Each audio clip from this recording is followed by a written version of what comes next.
Alright students, so welcome to the video lesson, and in today's video we are going to be solving this sessional exam paper for maths 2024-2025 academic year, ma110.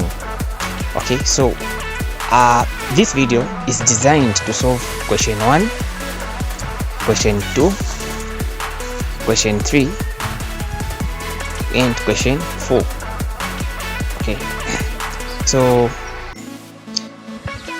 this is question 1. So I'll start by solving question 1, all the questions, then I'll go to question 2, all the questions, then question 3, all the questions, till question 4.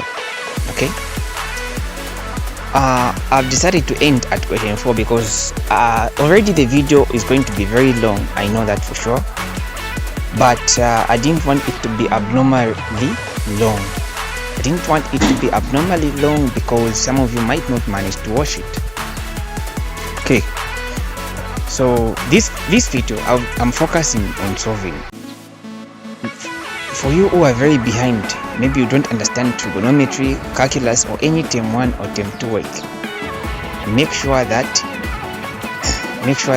you download the app which I'm going to show you in this video. Okay, so this video is focused on solving, not teaching. Okay, it is focused on solving to help you revise for the final exam, to help you cement the knowledge and put everything together. Okay, but if you're somebody who want to learn, maybe there's some concepts which you want to learn from scratch, that's why we have an app where there are video lessons, organized video lessons from term 1 to term 3 topics. All the topics have been taught in these videos.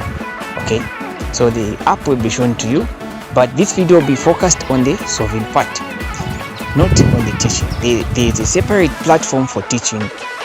So every concept that I use to solve all these questions is not going to come from anywhere else but from the videos. This is to show you that the video lessons are very powerful. Okay, with just what is in the video lessons, we will solve from question 1 to question 4. We can even solve the whole past paper. And for you guys who want to have access to the whole past paper, like solutions for the whole past paper, they are there on the app. Unwritten solutions from question 1 to question 6. For you who want to just revise by maybe you're just comparing the final answers, you don't want to watch this video, the full solved solutions for this paper, they are there on the app. Okay, so without any further ado, let's proceed to the solving part and enjoy. And before we even proceed, make sure that you subscribe to this YouTube channel so that you can be accessing other materials which I'll be uploading, so that you can be getting notified whenever I upload any new content. And also this is so that you can support my YouTube channel so that I can be motivated to make even more and more videos on this YouTube channel. Alright, so, and make sure that you comment in the comment sections. Okay, just give an opinion about this video. If you think it is helpful, I'll be motivated to make another video solving maybe the past paper for physics or the past paper for chemistry. Okay, I hope you have a great time watching this video, but don't forget to subscribe. Before you even start watching, don't forget to subscribe. Right, alright students, so this is the A+ Academy app. So this is where you find pre-recorded video lessons for NS work from term 1 to term 3 and other documents which are necessary. Okay, so just go on Play Store and search for A+ Academy app. This is the app icon that you should go for. When you download, open the app by going on open. So when you just log in, make sure that you create an account, then log in. You see these videos and documents. Okay, so you find this screen, so go under here, under videos, so select the term. Let's say if you want videos for term 3, go on term 3. If you want videos for math, go on ma110. So in case maybe you are very behind that you don't know trig, these are the only videos you need to watch in order to be able to solve any question under trigonometry. Okay, so everything has been taught. We were focused on things which they bring on the exam. And this video that you are watching right now, all the concepts which are going to be used or which are being used to solve any question under trig, the concepts are in these videos. These videos are very manageable. You just need maybe like a week or 2 weeks, depending with the pace, but they are very summarized. Okay, and we've also exposed you to exam questions. So apart from the videos for trig, there are also videos for calculus. You'll find the videos here. So we've also solved a bunch of questions in these videos to expose you to all possible questions they can ever bring on calculus. So these are the only videos you need to watch. All right, and also in case you want to access the documents, there are also some solved documents here. All the past papers, the tutorial sheet, they have been solved here. Okay, so just go under solved past papers. You find all the sessionals that have been solved. Even the past papers, the tutorial sheets are all available. Okay, and even term 1 week, term 2 week, in case maybe you are very behind, you didn't understand term 1 week, you're not very comfortable, videos are already here. Okay, if it's term 2, all these term 2 topics, you find the simplified videos. So all the knowledge that's going to be used in this video and that's been used in this video is found on Implicit Academy app. So make sure that you download the app and subscribe. For more information, contact me on the number which I'll put there on the screen.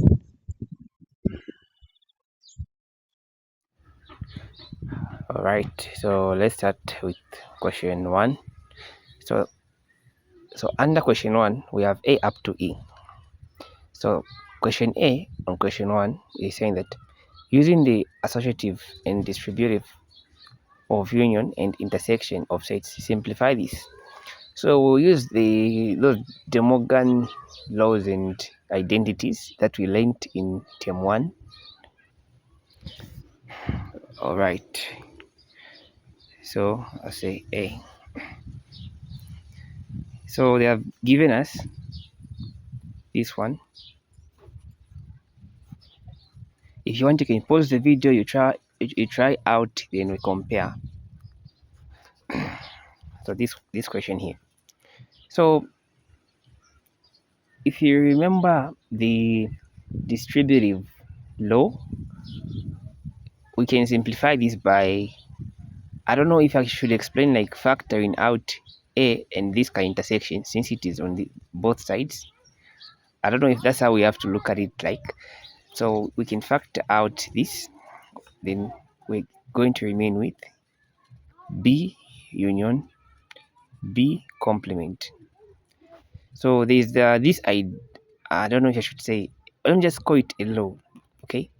That if it is written like this, you can kind of like factor out a n. Even here you factor it out, it comes out here, then you write the remaining stuffs. Like it is easy to understand if you view it like that. For you who didn't understand these concepts.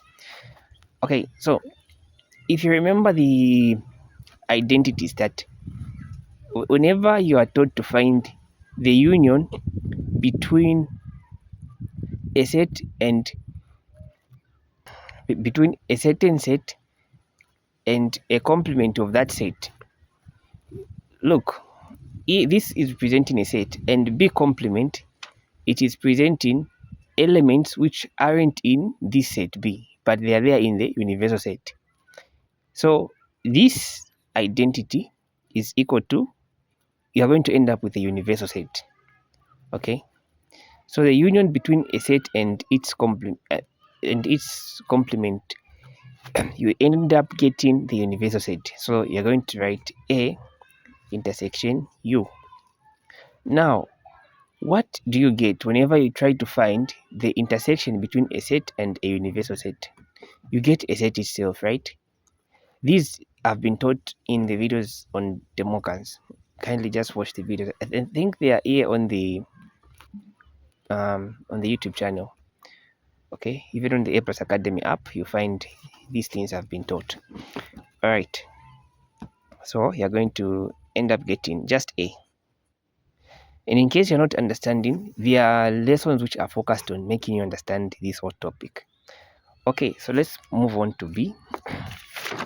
So B, it is saying that use the mathematical induction to prove that 4 power n minus 1 is divisible by 3 for all positive integers of n. Okay, so I don't know the method which your lecturer taught you, so I'm going to solve it like from a general perspective, whereby, look, most of the lectures I've given you statements which you have to write on every step. Now, to avoid making this video long, I won't be writing those statements, but on every step, especially if Mr. Sakala is your lecturer, okay, you need to be writing some explanations on each step. But I taught those explanations in the video lessons on the Epos Academy app, okay. But even if your lecturer has taught you, make sure that on the exam you write it. So they have given us, so like no matter which method your lecturer taught you, it's going to have these things in common, which is what I'm going to focus on. So there will be step 1. Step 1 is where you say n is equal to, so they want you to prove, in fact, before you even do anything, they want you to prove that this is divisible by 3. So you have to say prove by induction method. Prove by induction. Then you start. So if there are some explanations on step 1, step 1 is where we say n is equal to 1. So if your lecturer has given you some explanations which you have to be writing here, make sure that you write them before you show this n is equal to 1. Okay. Then you say 4 power. So like here on n, we have to substitute with 1. So like this should give us 3 for us to proceed. If it gives us 3, it means that the statement is true. So 4 minus 1, if you raise 4 to the power of 1, you remain with 4. 4 minus 1, it is 3. So these have to be the same. If they are not the same, then you just have to end A. Okay, but if they are the same, and in most of the cases they'll end up being the same with 3, which is what you want to show that this statement is divisible by 3. If it is not 3, like A, when you simplify and you don't get 3, it means you just have to end here, it's not divisible by 3. Okay, so you can even say true statement.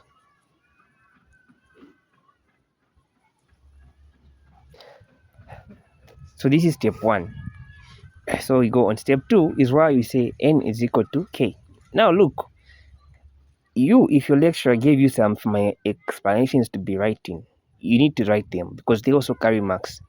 Okay, they carry marks if your lecturer gave you.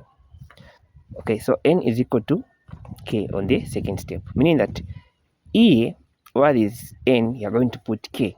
So it's going to be 4k minus 1. Then you're going to say is equal to 3x because we are assuming that it is divisible by 3. So you can just say true statement.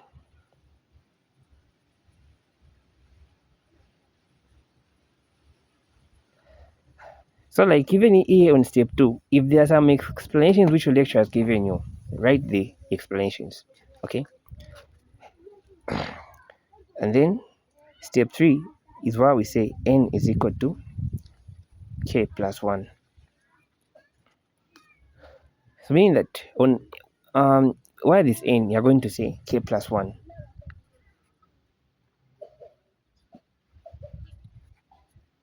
is equal to 3x. Okay, so now step 4 is quite tricky. So let's call this maybe equation 1 so that I can be referring to it properly. This, let's call it equation 2. So here our job will be like this. We're going to get these equations, equation 1, which I've labeled as equation 1. I'll make this side, I'll try to modify it in such a way that this side, the left side, looks like the left side of equation 2. So to do that, first I'm going to write the equation 1, which is like this. Now then I ask myself, how do I make this side to look like equation 2, the way it is looking? So the first step is I'll need to multiply, because if you look at equation 2, It is having k plus 1. Now, how can I make this one as have k plus 1? Because in case you don't know, so look, you're going to ask yourself, what is it that is making equation 1 and equation 2 to look different? It is this k plus 1, because equation 1, it is only having a k. Now you can ask yourself, when do we have a plus 1 here? We get a plus 1 if you have 4k times 4 power 1. Remember that if two similar bases are multiplying, we sum up their exponents, which will end up looking like this, what we are having. So for me to also have something like this, I need to find ways in which I can multiply a 4 to this one. So I'll say times 4 power, no need to put power 1, because if a number is just written the way it is, behind the scenes it is raised to the power of 1. So I'm going to say this, multiplying it throughout. Of course, the whole equation will be affected, because even though our main goal is to just change this, we'll multiply throughout. Don't just multiply here without multiplying on this and this. It's the whole equation. Okay, so it's going to look something like 4 times 4k. Remember, my goal is to make this side look like this side, minus 4 is equal to 3x. Okay, now behind the scenes, this is having power 1. And if same bases, these 4 and 4, they are looking the same. If they are multiplying, we add their powers. So it's going to look like 4 power k plus 1. Okay, now look, we need this to look like this. But if you look here, I'm having, my God, I've forgotten to change. So I'm multiplying 4 throughout, right? So meaning that this one should be 12, because 4 times 3, it is 12. I forgot to change it. So this will be 12x. Now we have 12x. So I also need to find ways in which I can have negative 4 here, because if I write negative 4 here, it means that I haven't made this one to look like this. So I can rewrite this in such a way that it can have negative 1 somewhere. But how? You know that negative 4 can also be written as negative 1 minus 3. Right? Because if I simplify, it's going to, if I reverse this, it's going to give me negative 4. So, but my goal still is to just remain with negative 1 on this side. How am I going to achieve that? I'll take this negative 3 on the other side. Then I'm going to have 4k plus 1 minus 1. If I take negative 3 on the other side, I'm going to have 12x plus 3. So look, I've just achieved one thing. I have made this side, this side of the first equation to look exactly like this side of this equation.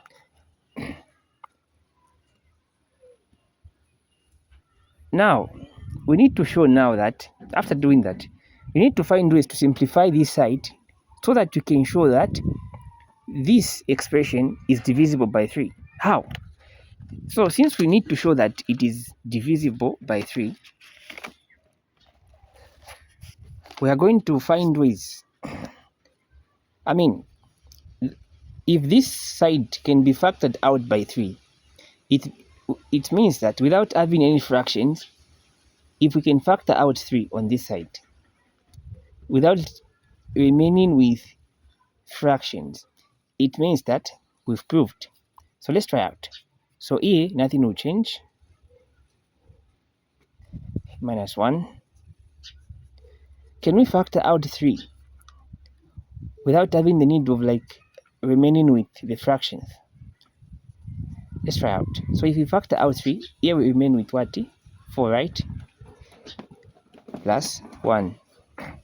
So for the fact that we are able to factor out 3, it means that we've proved that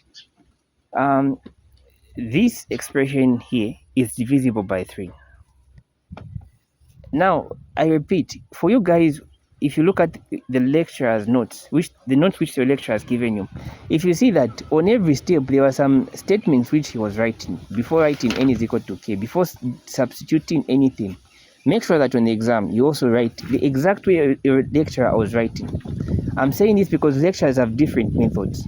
Some lecturers don't mind like the statements. They just want to see the steps being shown. They only care about seeing the steps being shown. Even if you don't show the statements, they'll mark you.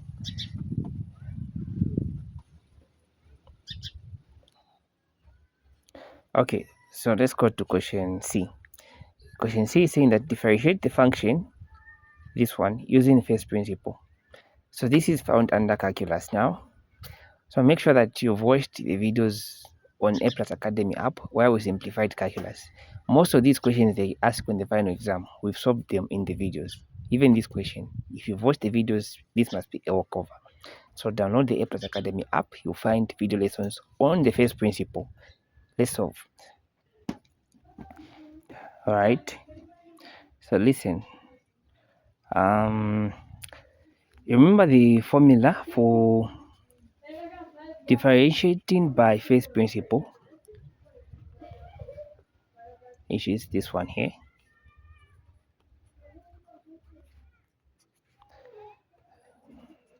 F of x over h. Okay, so this means that whichever function they have given you, what is x, substitute this. So we are going to say limit as h approaches 0. So we write the function, then when there's x, we will put x plus h, where there's x in the given function.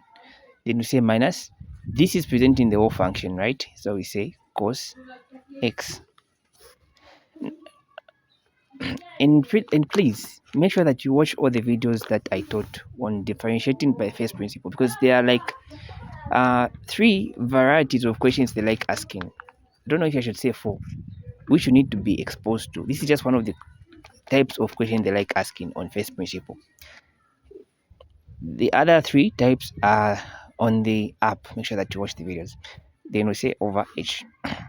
Now, if you remember on trig, we learned that we can expand this cos x plus h. We can expand it as cos x cos h. This is taught under trig. I haven't said that we'll be using this when we start calculus, like this expansion. Even on trig, this expansion is used. Okay, so meaning that wherever there is this, I'm going to substitute with this. All right. So I'm going to say that limit as h approaches 0. This is a bad arrow. So while is this, I'll substitute what? This. So it's going to look something like cos x cos h minus sin x sin h minus cos x. Right? Where this minus cos x coming from? It is this one here. Then we say over what? And make sure that before you substitute h with 0, or you substitute an identity anywhere, because this question will require us to substitute some identities. There are some identities you need to know on first principle, which I taught in the videos which are there on the app. Okay, but since here I'm focused on solving, I'll just focus on the identities which we need to solve this particular question. But I taught more identities which you should know. Okay, so as long as you haven't reached where you have to substitute an identity, don't stop writing limit as h approaches 0. Okay, because if you're not writing on every step like the way I'm doing, you might not get the 4 marks. We say over h. Okay, so now we are going to simplify the numerator a little bit, but how? Here's how we're going to do it. So we need to find, we are going to like group the thing. Look, we have how many things subtracting here? We have 1, 2, 3. Now we are going to group them. We are going to group like those which are having like similar things which we can factor out. What do I mean? For example, if you look at this cos x, it is also found in what? In this thing here. It is also having cos x. So I'm going to put them like next to each other so that we can factor out what is common. I hope you get the concept. I hope you get the logic. So meaning that I'm going to say this. Look, if I had sin x here, I would have grouped sin x with this which is having sin x. But since this is not having cos x, which is independent here, I'm going to put it next to what is having cos x. In this situation, it is this thing here. So I'm going to say cos x, cos h. This I'll bring it here. I'll put it next to cos x. Then this one will be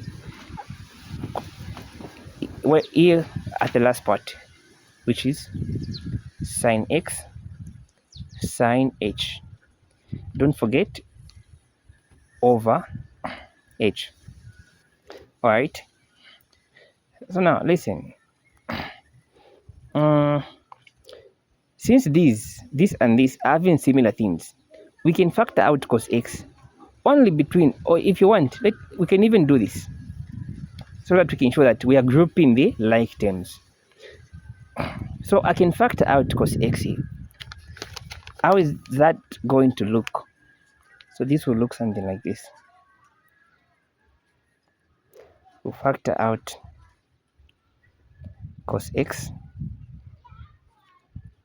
We remain with minus 1.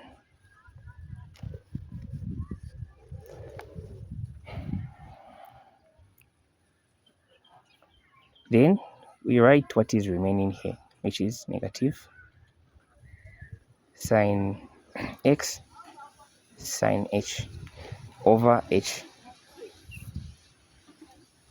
Okay, now do you remember that in maths, if you have something like a plus b over c, you can write it as, or let me do this, since here we're having a subtraction operator, remember that if you have a minus b over c, or should I say plus or minus? Yeah, if you have plus or minus between, you can also write this as a over c plus or minus b over c. So even this, I'll split it because we have two things, this thing here and this thing here. All right, so I'm going to split them like that. So it's going to be like this. Limit as h approaches 0,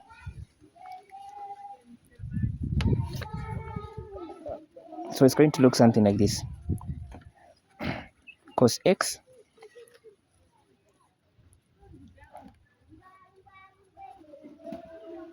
cos h minus 1 over h. In this situation, a is this thing here, b is this thing here, and c, it is h, minus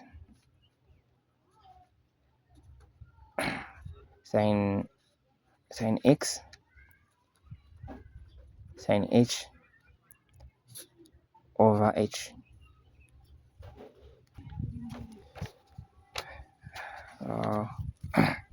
Okay, so now we've written them in this format. So and on limits, there is this concept that whenever you have limit and things are adding like this, we can also write them as limit as h. Okay, I think before we even go anywhere, let me show you some identities that we are going to use here. So there is this important identity that limit as h approaches 0. Wherever you have limit as h approaches 0, and here you have cos h minus 1 over h. Wherever you have this, you substitute with what? You substitute with 0. And also, the other one is wherever you have limit as h approaches 0, you have sine h over h. You can substitute with 1. So for this question, we are going to use these two identities, but there are other identities which I've taught in my videos which you can use on other kind of questions, okay? But for this one specifically, we'll be applying these. So with this being explained, we need to simplify this expression. We need to simplify it in such a way that we can be able to substitute one of these two identities. So let's do that. So this, I'll just show you the identities, okay? Let me even circle them so that you can see them. Okay, so let's proceed from here. So I'm saying that we can also write this as limit as h approaches 0 cos x cos h minus 1 over h minus limit as h approaches 0 sine x sine h over h.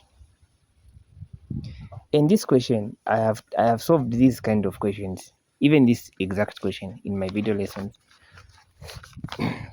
So for those who have subscribed to the A+ Academy app, just go and watch the videos. Okay, so I was trying to show you that whenever you have something like this, whereby limit and you have things which are either adding or subtracting, you can also write them in this manner. I hope you get it. Now, this limit thingy, it's like it's been multiplied to this thing. It's like it's been multiplied. So what I'm going to do is that since we are multiplying, even this cos x is like being multiplied to this thing, I'm going to write in this way, whereby I'll say cos x times limit as h approaches 0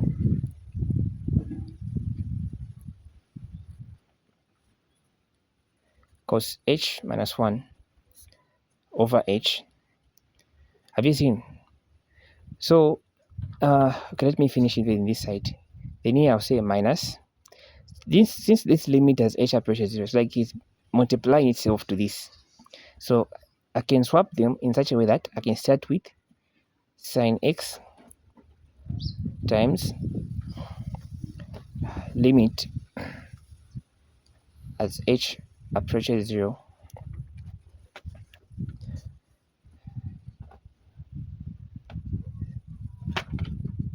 sine h over h. Alright, so look at this. So now we can spot our identities here. These, if you remember what I showed you, we can spot the identities which I showed you. These. Okay, so look here and here. So if let's start with this one. Which identity did I say we can substitute here? We can substitute 0 on this, what I've just circled. And here we can substitute what? 1. So I'm going to write the next step where I've substituted 0 here, and here I've substituted 1. Alright. So I'm saying that we're going to have cos x. Since here we are substituting an identity which is 0, I'll put 0 minus sine x. Here I'm substituting an identity which is 1. Okay. So what is here? It's like we have 0 times cos x, which will give us 0, right? So I'll put 0 minus sine x. Here it's like I'm multiplying 1 times negative sine x, which will give me negative sine x. 0 minus sine x, it is just going to give me sine x. So we've just shown that using first principle, cos x, derivative of cos x is going to give us negative sine x. And this is an identity which we'll be using a lot. Okay, so let's proceed to the next question. All right, let's go to D. So D is saying that find all the critical points of the function, this function, on the interval of from 0 to 2 pi, which is 360. So the answers that we'll be getting should be between 0 to 360 degrees or 2 pi. So this question is requiring us to use the combination of a little bit of calculus and also a little bit of trig. So it's a combination of calculus and trig. So if you haven't understood calculus and trig, there are videos on A+ Academy app where I've simplified these two topics, right? I'll put the link in the description, or I'll show you the app on the how you can find it. Okay, so let's solve this question. All right. So this question, they want you to find the the critical point. So whenever they give you an equation and they ask you to find the critical point, whatever the equation is, differentiate it equal to 0, solve for x, whatever value of x you find, whatever values of x you find, those are the critical points. Okay, so first step, let's differentiate this. So we are going to find f prime of x is equal to derivative of 1, it is 0. Derivative of sine, look, this sine x, we can pronounce it as sine x squared. We can also write it as, before we differentiate it, let me show you how you can be simplifying. This is also written as, look, this, we can also write it as this. It is like you have sine x power 2. Now it can be written like this. Then derivative of, look, I haven't differentiated this one yet. Okay, I haven't yet differentiated this. Yes, I'm simplifying it. Then once you do this now, use chain rule. Okay, use chain rule, whereby you say this times this, where the 2 comes in front, you write back what is inside the bracket, minus 1, 2 minus 1, it will be 1. Then times the derivative of what is in the bracket, which is derivative of sine x, it is cos x. Cos x. This is how you differentiate this. So what I've written here is the derivative of this. If you don't understand, please, this is the concept of chain rule. Go and watch the videos on the A+ Academy app. I solved similar questions like this. Then what's the derivative of sine x? Derivative of sine x is simply cos x.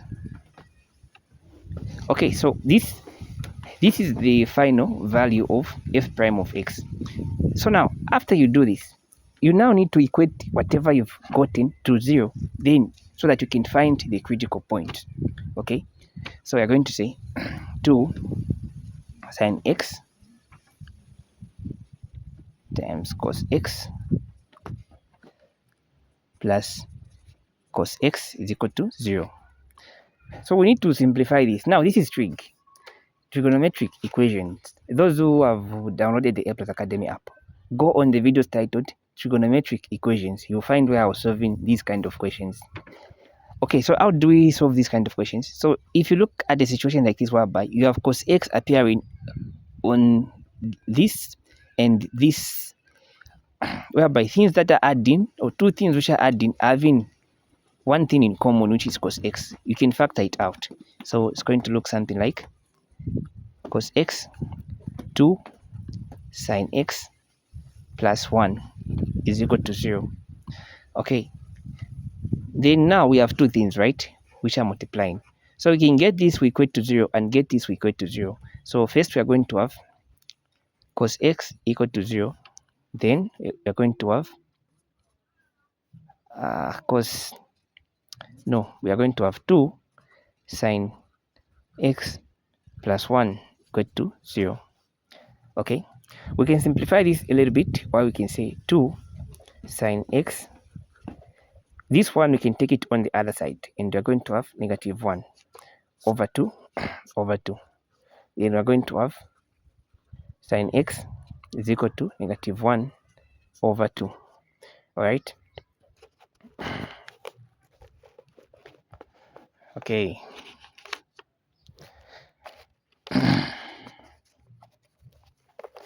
So now our job is to solve.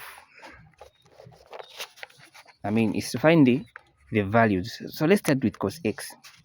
So you need to ask yourself, what's the possible value of x that will give us 0? What's that value? So in this situation, we can have 90 degrees pi over 2, or 270 degrees 3 pi over 2. These, if we were to put them here, they will give us 0. How about this one? How can we solve it without a calculator? We want the possible values of x, which will give us this negative 1. So first I'll show the quadrants. We have the first quadrant, second quadrant, third, and the fourth quadrant. We have that mnemonic that all students take coffee. Or some like saying all students takes chivuku. So all students takes coffee, and then so now this means that sine is positive in which quadrants? Where we have O and S. But if you look at here, we have it in negative. So we'll focus in the quadrants where sine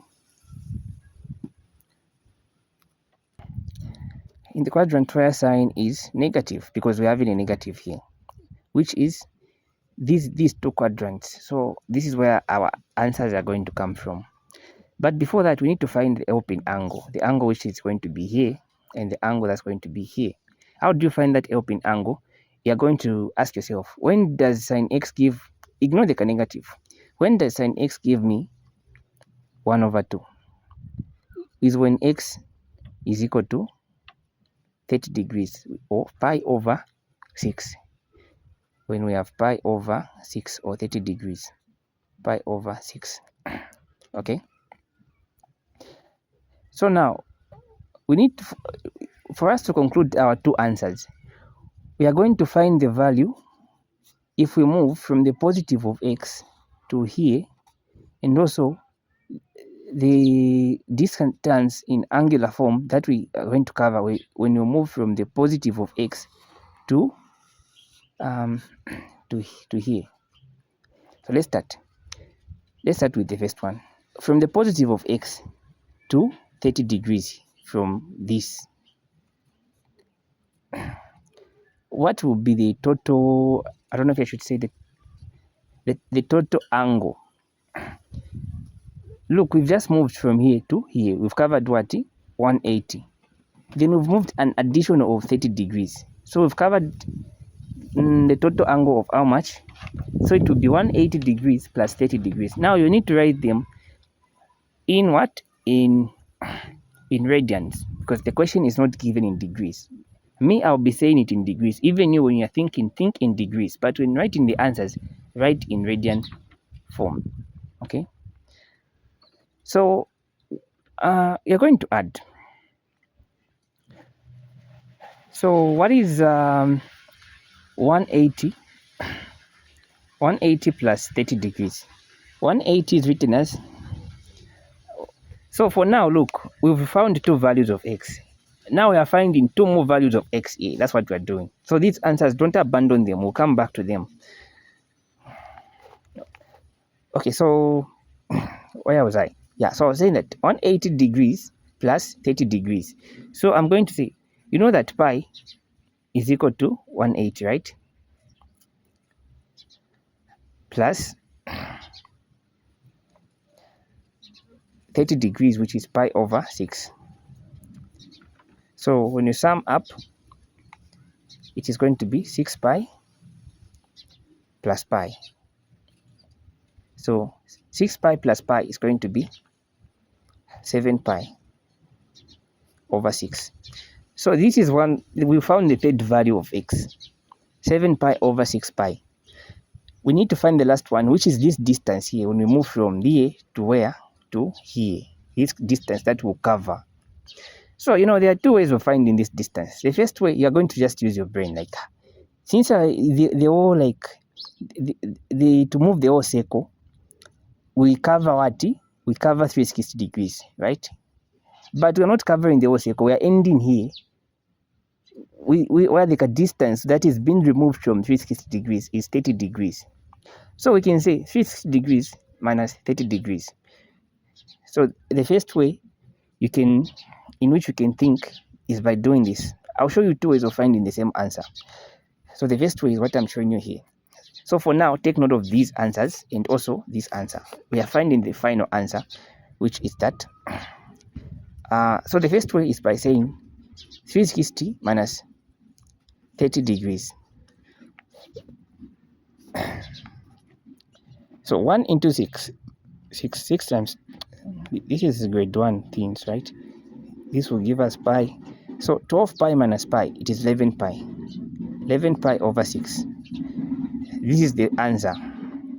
The other way of finding this answer is, you're just going to think like, I don't know if I should show you this, but anyways. So you're going to look at this area. This area. This region. This region, it is having what? 90 degrees. 90 degrees is pi over 2. Right? But from this 90 degrees, they have removed what? 30 degrees. So you're going to first start by saying pi over 2, 90 degrees minus 30 degrees, pi over 6. 2 is 3. 3 times 3 pi. So minus pi. So 3 pi minus pi is going to give you 2 pi over 6. We can simplify this by saying it is equal to pi over 3, right? So we've just figured out the distance here that will remain if we remove 30 degrees. But we need to calculate from the positive of x to this odd distance. But since we've already done the part of calculating the distance that will remain in this quadrant 4, let's just add the distance that is there from quadrant 1, from this to this, where 270 is. So in short, we are going to say this one plus 270 degrees. Okay, so 270 degrees is written as 3 pi over 2. So we multiply 3 times 2, 6. 3 into this, it is 2, right? 2 pi. 2 into this is 3. 3 times is plus 9 pi. This is 2 pi. So 9 pi plus 2 pi, it is going to give us 11 pi over 6, which is similar to this. But I think this, what I initially showed you, is the easiest. This is for overthinkers, academic overthinkers, not you overthinkers only overthink in relationships. I'm talking about those people who also overthink in academics. Yes. Okay, so if you are someone who think a lot, even this method can work. So when concluding your answers, just say that the values of x are, you start listing them from what you found initially. You start by saying pi over 2, 3 pi over 2, 11 pi over 6. Wait, first we anyways, not to forget this one, 7 pi over 6. Makes sense, right? So this is how you answer this kind of a question. So let's proceed to the next question. All right, so let's look at the last question on question 1, which is question A. Question A is saying that find the tangent to the graph of the function, this function here, at the point where x is equal to pi. This is pi. So this question for you guys who have subscribed to Apple's Academy app and you want to know the videos where you can find this. So the first one, this one I told you that under calculus, go on the video titled First Principle. This one you'll find it. So these are the two combination. So let me just say this one you will find it on the application of integration. Even this one, not integration, I mean differentiation. And also on trigonometric equations, it is having two concepts, this one. But for this one, okay, even this one is having a little bit of trig, but I think this is more focused on application of differentiation, specifically on the videos titled Finding the Normal and Tangent. You'll find a video labeled like that. That's why you find concepts that I'll use here, most of the concepts. Of course, a few concepts will come from trig. So let's solve. So if you watch the video on the app where I taught normals and tangents, I was saying that usually when you see these kind of questions, try to visualize them. So it's like we had some sort of a cave. Then this cave had the equation of an equation which they have given us in the question, which is 1 plus. I'm not saying even on the exam you have to be sketching. No, I'm sketching because I want you to understand. Okay. Plus sine x. Okay, so this is the equation of this curve, of this graph. In fact, it should not even come out as a curve. It should come out as a graph, some sort of a wavy-like graph. So now this graph at the tangent. A tangent is a line that touches a certain graph or curve at one point. Okay, so this point, it can be at any coordinate in the xy plane, but in the x they have told you that it passed at pi. So you know the value of x. So now what can be the value of y? In the Cartesian plane, at which coordinate of y has this passed? Look, if they tell you to find the tangent, they mean that you have to find two things. The first thing you have to find is the gradient of this tangent. After finding the gradient of this tangent, you also need to find the equation of this tangent. Yes. So we are going to find these two things. And for us to find these two things successfully, of course, we've been given that x is equal to pi. But we also need to know the value of y, because we need that one to find the equation of the tangent. So I'll say y is equal to the equation which they have given me in the question, which is 1 plus sine x power 2 plus sine x. Then wherever there is pi, wherever there is x, I'll substitute pi. So I'll say y is equal to 1 plus sine pi plus sine pi. Okay, so what is sine pi? Pi is basically 180, right? And whenever you put 180 on sine, or that method I taught you a method of how to easily solve this kind of questions. It's going to give us 0. Okay, it's going to give us 0. So y is equal to 1 plus 0 plus 0. Eventually y is equal to 0. So remember that the coordinates are expressed as x comma y. So x is known, it is pi. Y, we found that it is no, it should be 1. 0 plus 0 plus 1.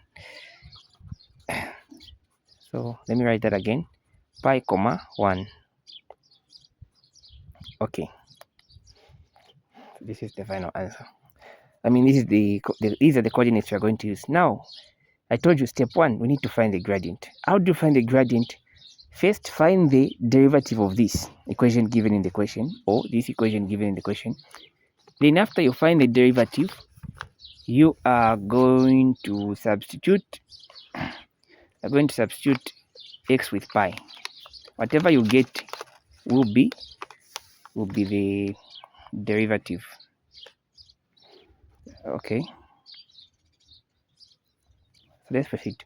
So I'm going to say I'm going to find y prime. I'm going to find y prime. So I'm going to say y prime is equal to derivative of 1 is 0, right? Plus derivative of this one. If you remember, I told you if you use chain rule here, it's going to give you sin x cos x. Derivative of this, no, this. The derivative of this one is this. Now derivative of sin x is what? Cos x. So after finding the derivative of the equation of the graph or equation of the curve, wherever there's x, substitute the x coordinate that you're having here.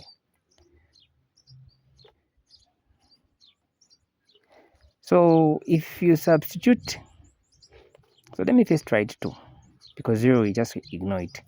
So we have sin x. So if I substitute x with pi, I have sin pi. Sin pi is 0. So it's like I'm going to have 0 here. It's like I'm going to have what am I writing? So basically I'm saying so we're going to have 2 times 0. Then we say plus, because even this one will be affected. But if we say cos x, if we put pi there, we are going to get a negative value, negative 1. So y prime is equal to 0 plus, let me just say 0 minus 1. So the gradient is negative 1. So that is the gradient. Okay, I hope that you guys get this. All right. So what are we going to do next? Now that we know the gradient, we need to find the equation of this tangent. And we are going to use this formula that y minus y1 is equal to m x minus x1, this. So why is y1? So this is presenting x1, y1. So I'll just substitute, and this one, this means that m is equal to negative 1, the gradient. So my job is to just substitute. So I'll say y minus y1 is what? 1, right? M, what is m? M is negative 1. X minus x1. What is x1? X1 is pi. So you're going to multiply this throughout. So it's going to be 1 minus negative x plus pi. So my job is to make y the subject. So I say y is equal to negative x plus pi plus 1. So I can conclude it like this, that the equation of the tangent is negative x plus pi plus 1. Just like this, you are done. Alright students, so this is the A+ Academy app. So this is where you find pre-recorded video lessons for NS work from term 1 to term 3 and other documents which are necessary. Okay, so just go on Play Store and search for A+ Academy app. This is the app icon that you should go for. When you download, open the app by going on open. So when you just log in, make sure that you create an account, then log in. You see these videos and documents. Okay, so you find this screen. So go under here, under videos. So select the term. Let's say if you want videos for term 3, go on term 3. If you want videos for math, go on ma110. So in case maybe you are very behind that you don't know trig, these are the only videos you need to watch in order to be able to solve any question under trigonometry. Okay, so everything has been taught. We were focused on things which they bring on the exam, and this video that you are watching right now, all the concepts which are going to be used or which are being used to solve any question under trig, the concepts are in these videos. These videos are very manageable. You just need maybe like a week or 2 weeks depending with the pace, but they are very summarized. Okay, and we've also exposed you to exam questions. So apart from the videos for trig, there are also videos for calculus. You'll find the videos here. So we've also solved a bunch of questions in these videos to expose you to all possible questions they can ever bring on calculus. So these are the only videos you need to watch. All right, and also in case you want to access the documents, there are also some solved documents here. All the past papers, the tutorial sheet, they have been solved here. Okay, so just go under solved past papers. You find all the sessionals that have been solved. Even the past papers, the tutorial sheets are all available. Okay, and even term 1 week, term 2 week, in case maybe you are very behind, you didn't understand term 1 week, you're not very comfortable, videos are already here. Okay, if it's term 2, all these term 2 topics, you find the simplified videos. So all the knowledge that's going to be used in this video and that's been used in this video is found on Implicit Academy app. So make sure that you download the app and subscribe. For more information, contact me on the number which I'll put there on the screen. Oh, all right. So let's go to question 2. Question 2 is saying that if the roots of the equation, this equation, are alpha and beta, write down an equation whose roots are. I think this is very simple. This is very simple. Anyways, let's solve it. Okay, so the equation is given as negative 2x power 2 plus 2x minus 7 is equal to 0. All right. So first of all, let's find the values of alpha plus beta, which is found by saying negative b over a, where this is a, this is b, this is c. So we're going to say alpha plus beta is equal to negative b is 2.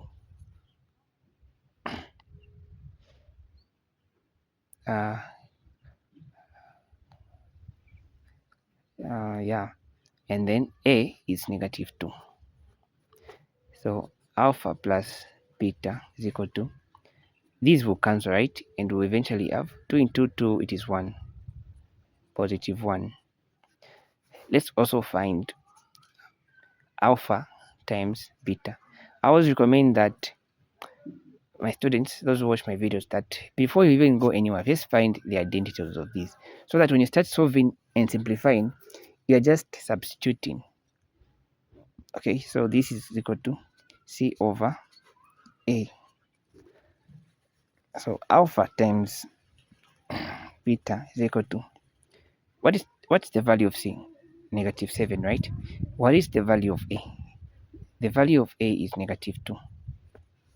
So alpha times beta is equal to, this and this will cancel, right? So we'll eventually have 7 over 2. All right. So now we are going to find the sum of the roots. So we need to find the sum of the roots, then we find the product of the roots, then eventually we'll find the equation. So sum of the roots. So what are the roots given? They have given us 1 over alpha power 2. So to sum them up, we are going to say plus the other root, which is beta power 2. So let's simplify this. We multiply these, right? power 2, we'll get beta power 2 plus alpha power 2. All right. So now here we need to simplify. If you've watched my videos on alpha and beta on the app, I've taught that. Okay, look, let's first rearrange this. We can start with alpha, right? Plus beta. Then the denominator, we can simplify it like this, where we say this can also be written as alpha times beta power 2. Writing like this and writing like this is the same. And also writing like this and like this is the same. We'll just swap them. Okay. So remember the identity that I taught you in my videos, that wherever you have this one, you can substitute with the identity that alpha plus beta power 2 minus 2 alpha beta. So look, wherever you have this, you can substitute with this identity.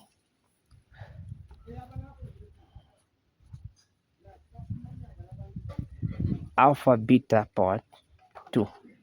Now we can substitute wherever you have alpha plus beta, you can put 1. Wherever you have alpha times beta, you can put 7 over 2. All right. So we are going to say alpha plus beta, that is going to be 1 power 2 minus 2 alpha times beta, that's going to be 7 over 2.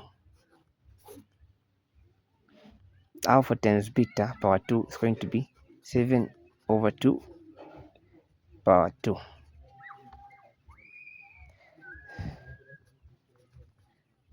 One minus, so look, 2 times this 2 and 2 will cancel, right? I will just remain with 7 eventually. Then here 7 power 2, it is 49 over 2 power 2, it is 4. Let's simplify the numerator. So it's going to be negative 6 divided by 49 over 4, which is going to become negative 6 times 4 over negative 6 times 4 over 49. All right. So negative 6 times 4 is going to give you negative 24, right? Over 49.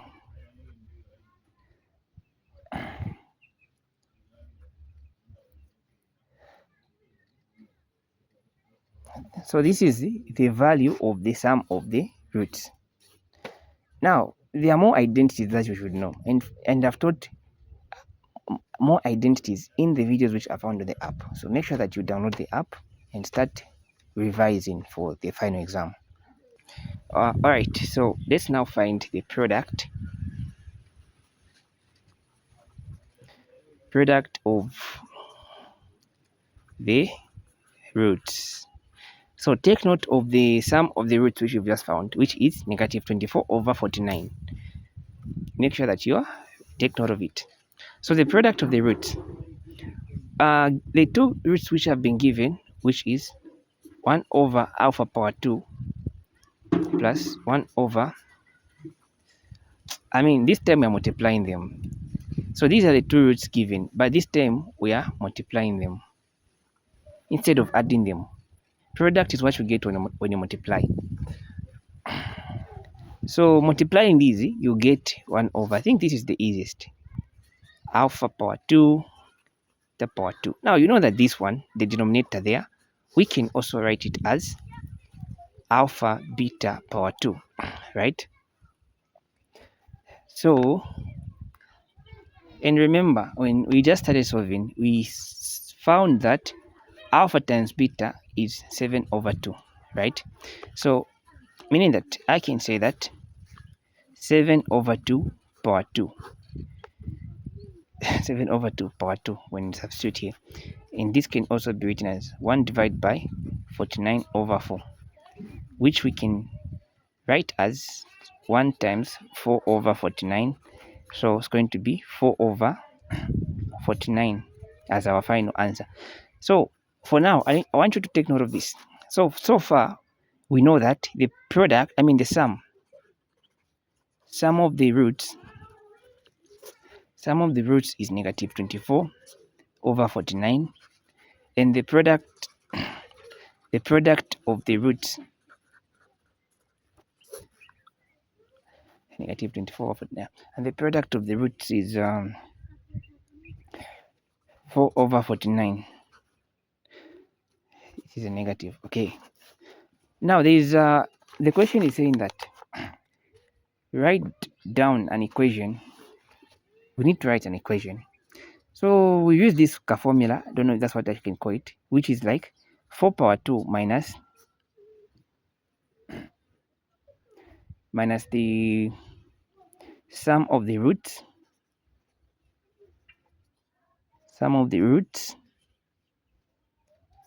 x plus product of the roots So I'll just say x power 2 and minus sum of the roots has been found. It is this one here, right? So and it's negative. So this negative is going to cancel this negative here. Eventually, we'll end up with a positive 24 over 49 plus product of the roots, which is this one, plus 4 over 49. So if you want, you can end A. Like now, most of the lectures, like they prefer you simplify it, especially in the case whereby you're having fraction terms and they are similar. Or let me just say, if you're having fractions, most of the lectures they prefer like you leave it as a single thing, but most of them will still mark you here. But if you want, you can simplify this by saying times 49. So we are going to end up having 49x power 2 plus 24 plus 4, 24x. So just like this, you have solved. Okay, so let's move on to the next question. All right, so let's now go to the second question, which is saying that the first three terms in the expansion of this in ascending power of x are this. Find the values of n and p and state the range of values of x for which the expansion is valid. So like there are two things here. After finding the value of p and n, you now need to like find the validity as well. Okay, so let's proceed doing that. Okay, so I didn't forget the question you're about to solve. I think let me go back to the question. So look, here's how we're going to solve. So we are going to solve this. When we expand this, we're going to equate corresponding terms based on this function. So first step, let's expand this. And for us to expand that, we're going to use the binomial formula. So here's the binomial formula that we are going to use. It goes like this. If you remember, this is the simplified formula, which I have showed you, which goes like this.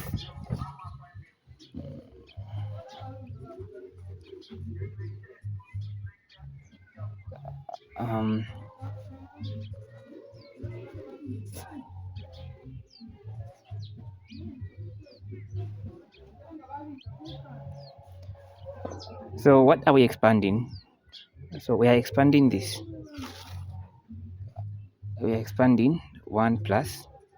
So this is the simplified version of the binomial formula. And for this to be used, you need to make sure that you've simplified this in such a way that A is just 1. Okay? So this is our B. Let's substitute. So n is n, which is the power. B is x over p. So I'm going to put x over p here. Okay? Then I'll say plus n minus 1 x over p power 2 over 2 factorial. So 2 factorial is basically 2, right? So let me just write it like this. Okay, so let's maybe try to, I think we can maybe, okay, let's just hint here. So since there's nothing like to simplify here, so we have this as our first term, second term, and third term, right? We've just expanded this. Now, if you look at the question, and I think I solved this kind of equation in the video for binomial, where I was solving the tutorial sheet for binomial, which I recently uploaded on this channel. I think I made a video where I showed you how to handle this kind of questions. So when I expand this, I'm going to equate. In the question they have given me the expansion, which is plus x plus 9 over no, let me check.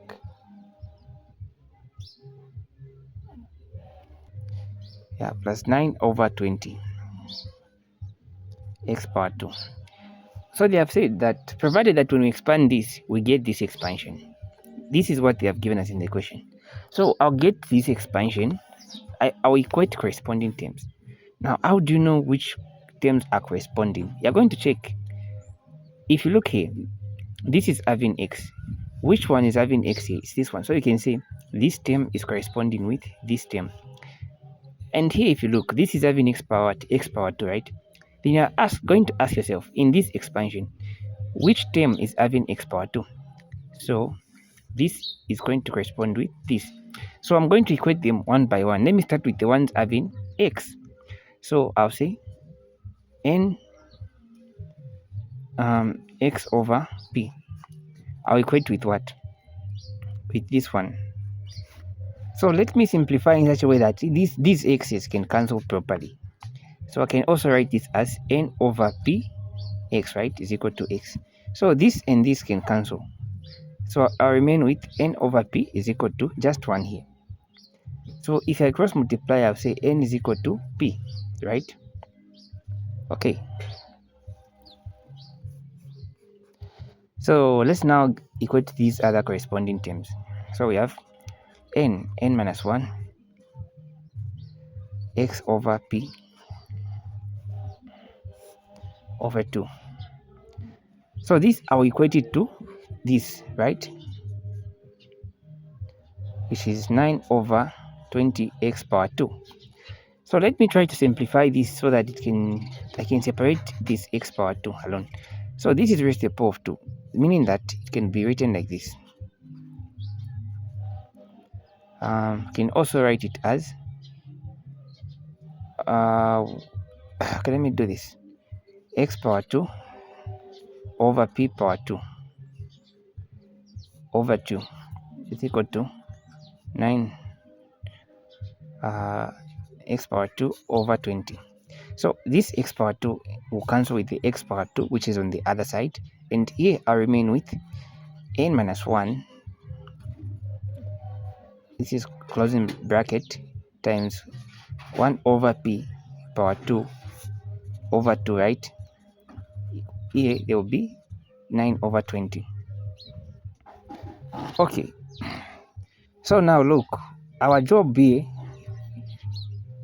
remember that we need to either find n and p, right? Now here we are having two letters, we are having p and n, and remember that here we found that n is equal to p. So this means that in this expression you can either substitute n with p or p with n. Now you need to ask yourself which one will be easy to solve. So I'll just substitute p with n because I already have many n's here. So it's going to be like this. Or if you want, you can substitute n with p. Still you find the correct answer. It doesn't really matter that much. Okay, so where this n I'll put, no, where this p I'll put n. So it's going to be times 1 over n power 2 is equal to 9 over 20 over 2. Okay, so first I'll begin by simplifying the numerator part. So let me continue this side.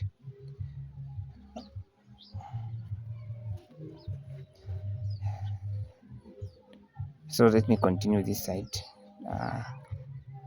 Okay, let me just continue the same side I've started already.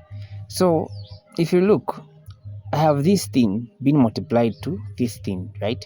Since they're multiplying, this n can cancel one n here. And what am I going to remain with? I'm going to remain with n minus 1 times 1 over n over 2 is equal to 9 over 20, right? So I'll multiply 1 over n times z. I'll multiply throughout what is in the bracket. So 1 over n times n. This n will cancel, right? And I'll remain with just 1 minus 1 over n times the negative 1. It's going to be negative 1 over n, right? Over 2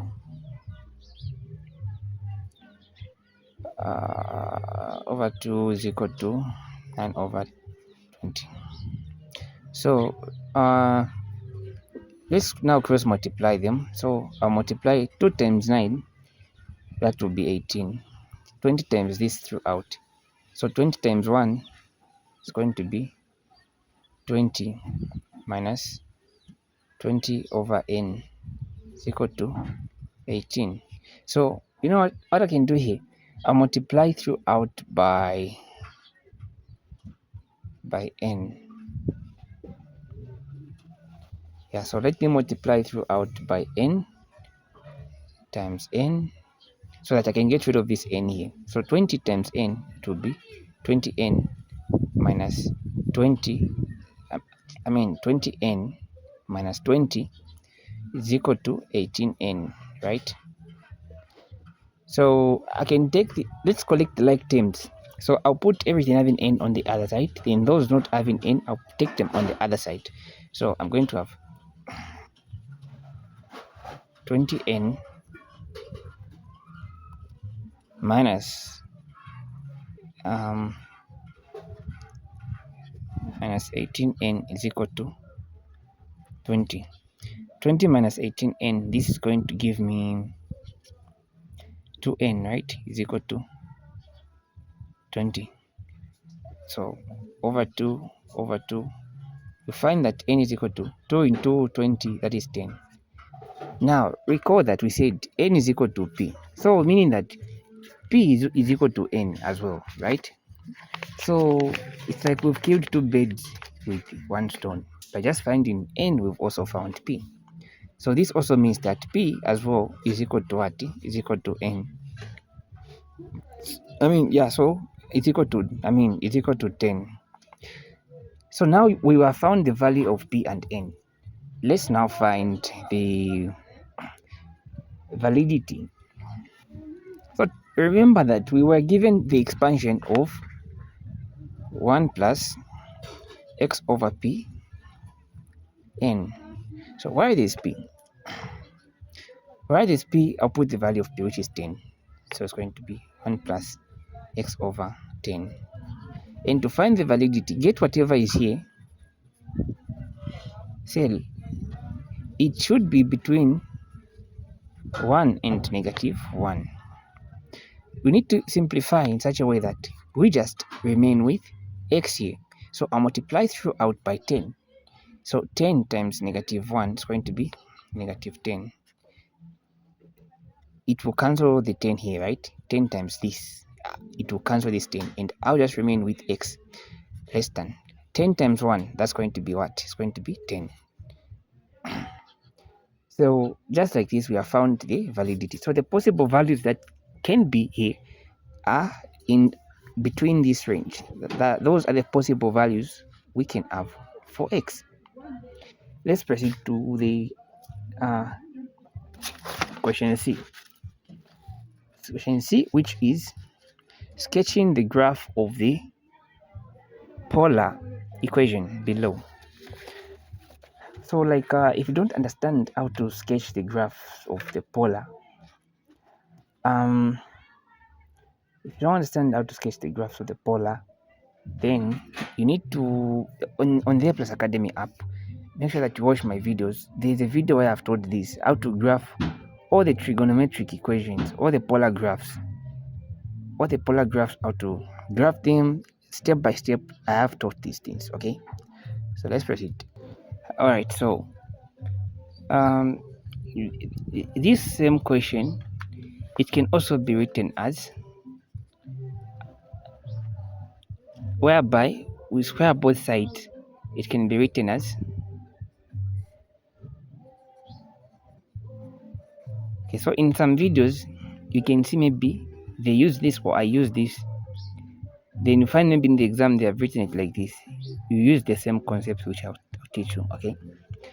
Then maybe they might bring it like this. Just know that these things are one and the same, just that here they have squared both sides. Here we have here we have introduced square roots on both sides, then here we have squared both sides. To go back to this one, we have to introduce power 2 to both sides. We'll go back. Then to come to this one, we'll need to introduce square roots on both sides. So these are the same, okay? Okay guys, now let's look at this one. How can you graph this one? And sometimes I like putting a number in front. Maybe they might do that, but it's a rare case, okay? But often they'll just give you like this. So how do you answer this kind of equation? They tell you to graph a polar graph. So first of all, you need to come up with the angle that you are going to use. Like, what angle are you going to use? So first of all, remember, for sine, should I draw? Let me just draw. Here you have what? 90, you have 0 degrees, you have 180 degrees, you have 270 degrees, and 360 here, right? Okay, so now if you remember very well, we said that for sine we avoid 60 degrees, so we just want what? 30 degrees, and any other angles in these other quadrants who are having the helping angle of what? Of 30 degrees. That's what we said, right? Exactly. So now, meaning that the angles that we want, we want 30 degrees, right? 30 degrees. Now, let me not write this one. So now, look, here we have 2. This is a different case. So, the moment you see 2, just know that we want the angle, we want the angle which is theta, which that if we multiply by 2 will give us 30 degrees. Have you seen? Okay, and we want the angle which if we multiply by 2 will give us 90 degrees. That will be our theta. Okay, we want the angle that if we multiply by 2 will give us the helping angle for that angle in that other quadrant having the helping angle of what? Of 30. Okay, now you need to be very careful here. Look, we are having a square root this time, so this is a different case. Only get the angles that are found in the quadrant where sine is positive. If you remember, all students takes coffee, right? So meaning that I'm only considering the angles that are in this quadrant and this quadrant, not this. So my focus won't be in this because sine is negative, meaning that if I get an angle here, I'm going to have a negative under what? Under a root. For example, let's say you take 180. Just take any angle and put it here. Okay, I think let me take 180. 180. So it means that here I'm going to put what? For me to end up with 180, I need to put 90, right? So if what is sine 90? It will be 180. My theta is going to be 90. Then if I multiply, I'll get 180. Okay. Let me not take 180. I want the one in these quadrants. These other quadrants. I'll take... Okay, you know what I'm trying to say. Let me not waste much time. But just know that if you get an angle in these other quadrants, you're going to get a negative. Okay? And meaning that if you have a negative under the root, you're going to have a complex number.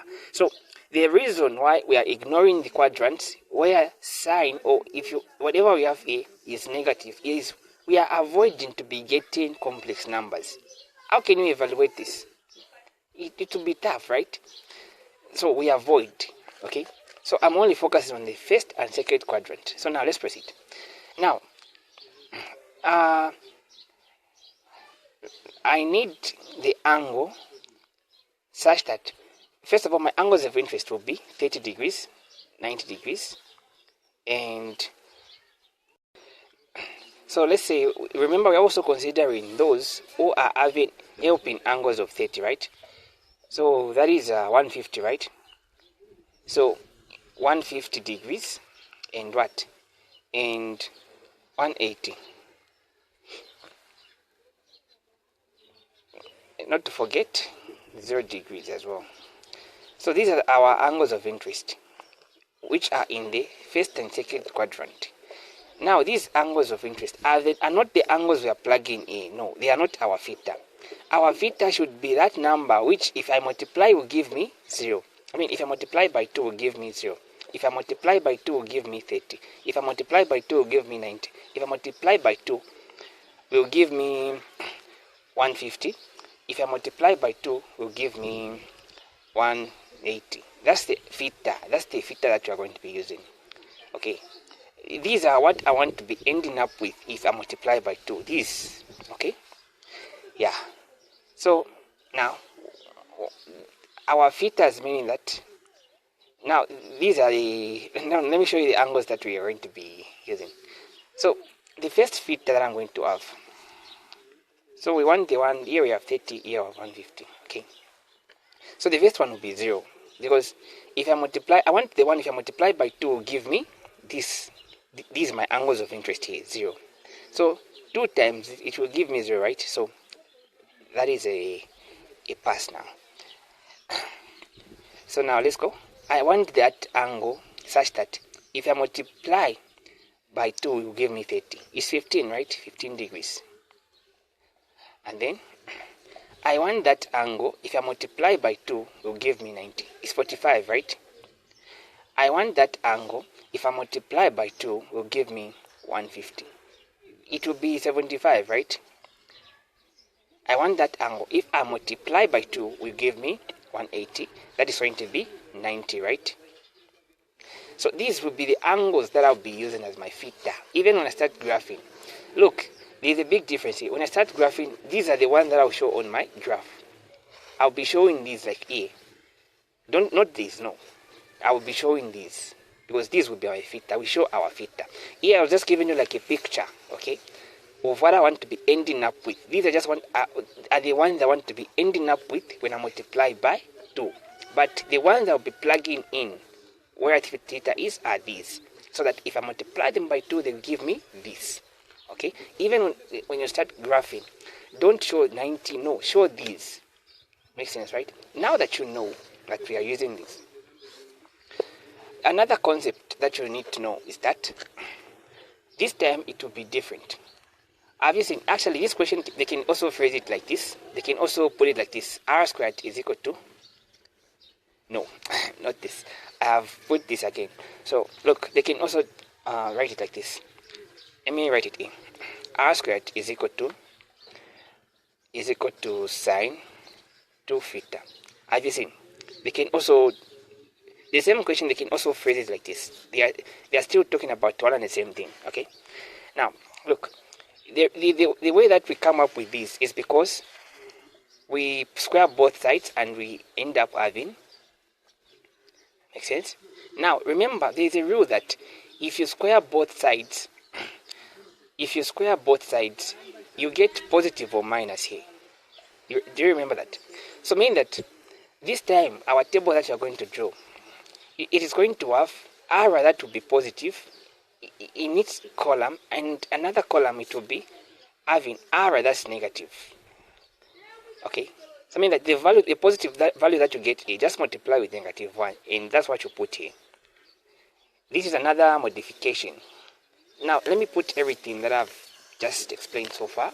We now graph. Okay, we graph now. Okay, we proceed. So have you seen? I've already explained the theta that the filters that we're going to use, right? Now here I'm going to put my r, but in the other one I'll put negative r, because we get two values of r, okay? And then my theta, the first one is going to be 0 degrees, and then the second one is going to be 15 degrees. Then the other one is going to be 45 degrees.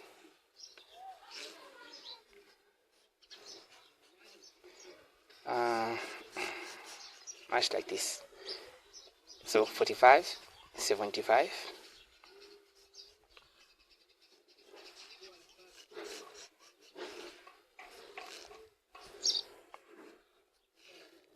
So there's another thing that I'm going to show you, that there's a certain value that you need to master. You need to be memorizing it.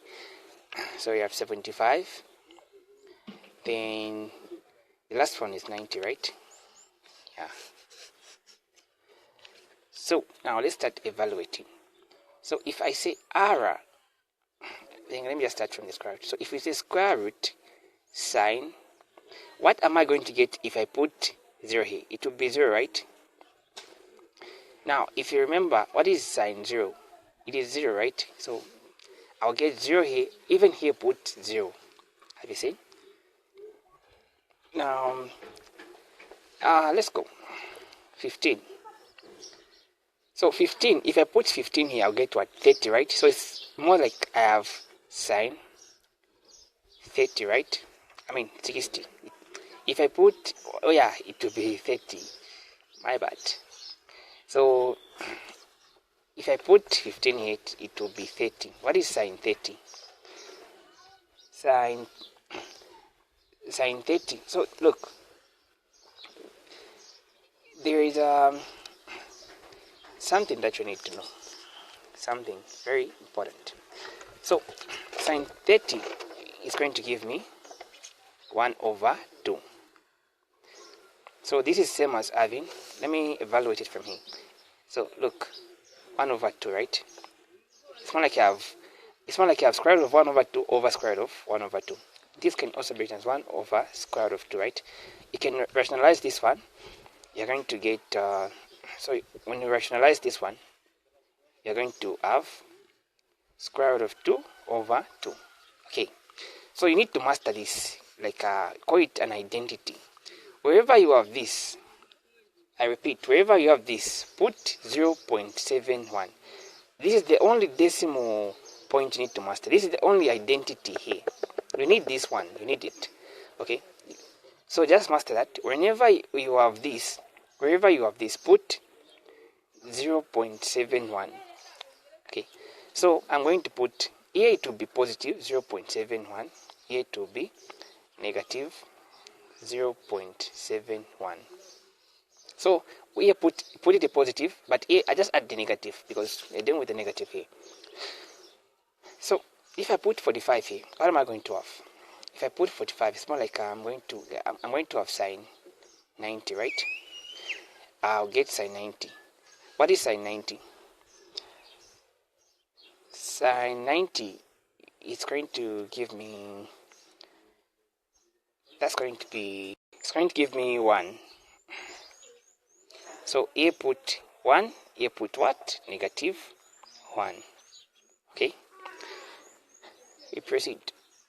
So what if I put 75 here? I'll get what? I'll get 75 times 2, it will be 150, right? So we say sine 75, 150 we have now evaluated. What is sine 150? Sine 150, it is going to give you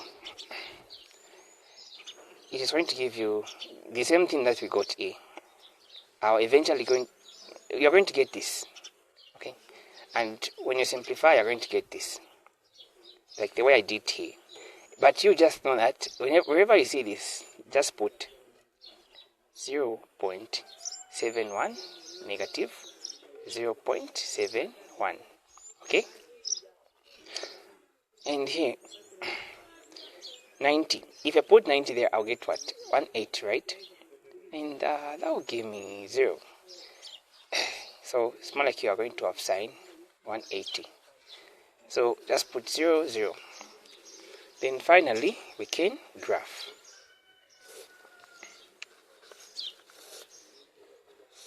So this one is very important. Even when we start dealing with cos, we are going to be using it. Okay? We are going to be using it, this one. So knowing this one is like killing two birds with one stone, because with this one on sine and cos we'll be using it as long as it's involving this kind of question. Now this is a 2 petals because there is 2, meaning that we are expecting 2 petals, and these 2 petals will be what in the y. Okay, so let's draw the angles. So the angles that I'm going to show them are these. So I have 15, 45. So this time I have 2 angles. So 15, let's say, let me just assume that it is here. Then 45, it is somewhere here. Okay, and then so look, when you draw, this is 15, and then you extend it, the line, so you extend it, and then this one is what, 45, right? Extend it as well. What else? 75. Okay, let me do this. Let's just say this is 75. Then I'll put 45 here. Then we extend 45. So 45 degrees. So we have what? We have the first one is what? 15, right? 15. Have I written it? No. 15 degrees. 45. I'm just putting this. We already have 0 here. 0, 15, 45, 75, 90 is A. Okay.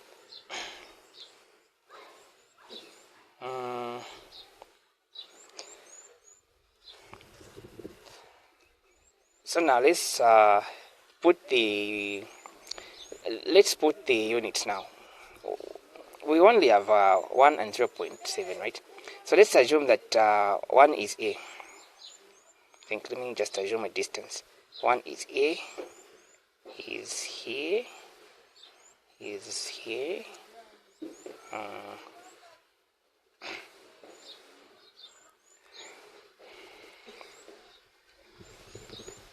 Let's put, this is our unit 1.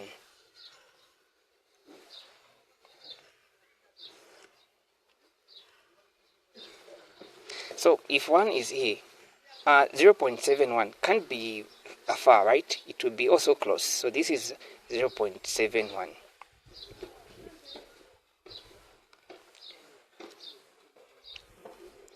So it's going to be here.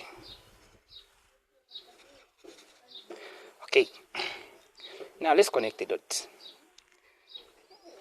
So you even know how it's going to come out, right? Like, right? Anyway, let's connect. So let's go. 0 to 0, it is here. No, just here. 0 degrees to 0. Yeah, it would be here at the center. So we have something here. And then we have 15. Where is 15? Here. To where? To here. So put star here. And then we also have negative. So now this time we are in 15, right? 15 is here. It's the one that I extended here. Now there is negative, so mean that I have to start at 0 and move backwards to 0.71. Have you seen? And then we have 45. 45 is here. So 45 is where? 1. 1 is A. But we also have negative 1. So we start at 0, then move up to 1. This is 0.71, then 1. Wait. 45 is the one I extended here. Yeah. So it is going to be here. And then what? We have 75 now. 75. Okay, so now let's go to 75. 75 we're having 0.71. And it is going to be here. And then negative is going to be here. So now if you remember, we are expecting to come out like this. Okay, since we are dealing with sine. So let's connect now.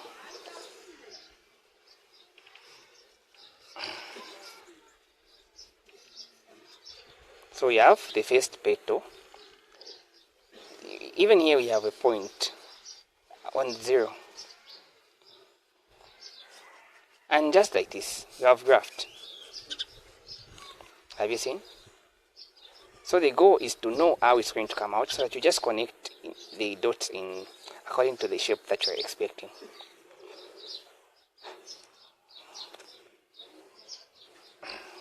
This is 15.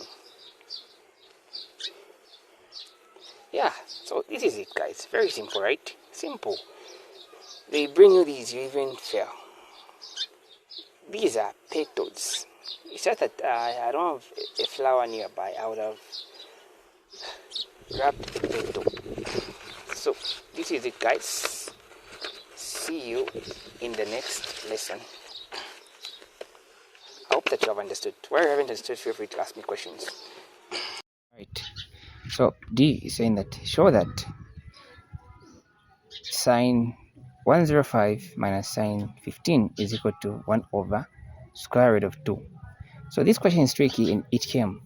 And students in this intake, what happened was I solved for them this question in my solved document. Then it came on the exam. So those who went through the solved documents, I'm sure they benefited. Yeah, so let's solve this question. Imagine like most of the questions which I'm solving right now, I solved them. Like I don't know if I can say 99% of the questions, 98% in fact. The questions I was solving in my videos and in the document as well. Okay, so they want you to show that. They're saying that show that sine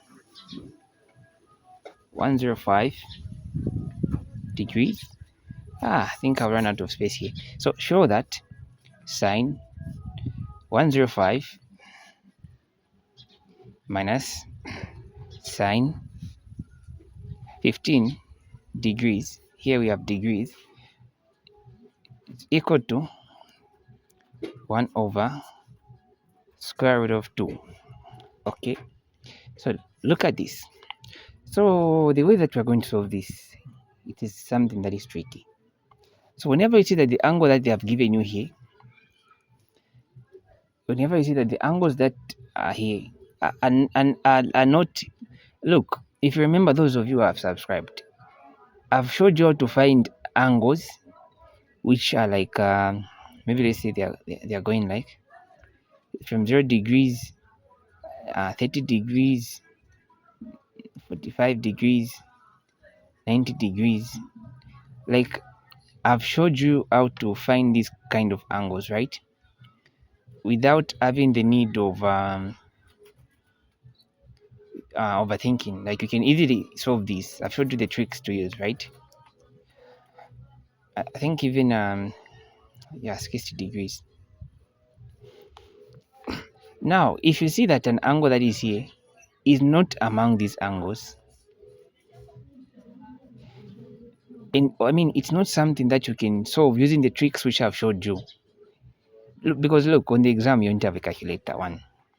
Okay, so if you know that the angle that is here is none of these angles, try to find two numbers which you can either add or subtract. So for us to solve this question, we need to know how to use double angles. So let's start with sine 105. So you're going to ask yourself, are there any two numbers which I can either add or subtract of these angles I've just written for you? Are there any of these angles? Is there like two angles of them which I can either add or subtract to get 105? So you're going to think, you're going to start like, I don't know if I can say trial and errors. So you'll find out that there is no two angles of these which we can like subtract to get 105. There is no. I think you can even agree with me. But there are two angles which you can add to get what? 105. Which are those two angles? These two angles include 60 and 45. If I say 60 plus 45, I'll get what? 105, right? So this means that this sine 105, I can also write it as sine 60 plus 45. Take note of this. So you also come to sine 15 and ask yourself, looking at this sine 15, I haven't taught you how to find sine 15 without using a calculator, right? Yes, but there is a way there is a hack which you can use. This what I'm showing you is a hack to use. Okay, they'll give you a number like this and they want you maybe to find it without using a calculator, because with a calculator you get a number that's in fractions, okay, or in decimals, and your brain can't process those things. So you're going to ask yourself again, of these angles, 0 degrees, 30 degrees, 45 degrees, 90 degrees, and 60 degrees, are there any two of them which I can either add or subtract for me to get 15? You can agree with me that there are not two angles of these which we can add to get 15, right? But there are two angles of these which we can subtract to get 15 degrees, right? These angles include 60 minus and 45, right? So this will give me 15. So this means that we can also write as sine 60 minus 45. So this is a hack that I'm showing you. Now you know the angles, so this is the angle that we'll use in placement for this, and this is the angle that we'll use in placement for this. So our new expression now will look something like this minus this. Now you need to wait here. The next job that we're going to have, you need to simplify this and this individually. Then after you simplify, you subtract them. So first I'll simplify this, I'll keep it. Then I'll simplify this, I'll keep it. After doing that, I'll subtract what I'll get when I simplify this. I'll subtract what I'll get when I simplify this from what I'll get when I simplify this. So let's start with this.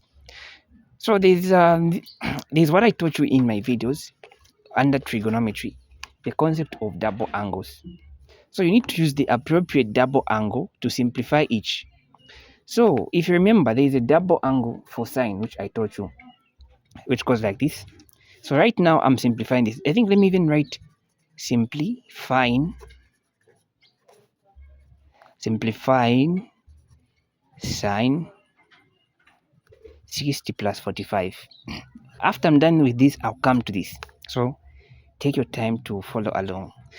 Okay, so there is this identity on double angles that I showed you, which goes like sine A plus B is equal to sine A cos B, right, plus sine B. All right, so this is what we are going to use to expand this, and we'll simplify to end up with just one value. Okay, so what A in this situation, A is what? A is 60, right? Because what is found here is 60, while A is. B is what? B is 45, because what is found where B is found is 45. So our job is to substitute in this identity so that we can find the final value of this. So I'm going to say sine, where there's A, I'll put 60, right? Plus, where there's B, I'll put 45, right? It's equal to, so sine A. So where there's A, I'll put 60 degrees. So I'll put 60 degrees where there's A. Then cos B. Where there's B, I'll put 45. So I'll say cos 45 plus sine B. B is what? B is 45, right? Cos A. A is what? A is 60. Okay. So now remember, I taught you how to find these things. These are angles like 60, 45 without using a calculator, right? So me, I won't be going back to that procedure of using I taught you the finger trick, that one I showed you. So that's what you'll be using, okay? Since I'm solving this video, I don't want to waste much of the time, okay? Especially these things are very simple. So I'll quickly just focus on solving. So let's start simplifying. So let's think simplifies what is inside. 60 plus 45, it is 105, right? Which takes us back to here, 105. So what is sine 60? Sine 60 is square root of 3 over 2 times what is cos 45? It is square root of 2 over 2, right? Plus sine 45. What is sine 45? Sine 45 is also square root of 2 over 2, right?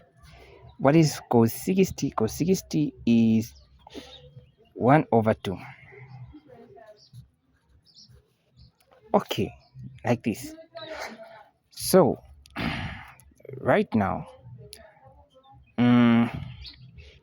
we have this.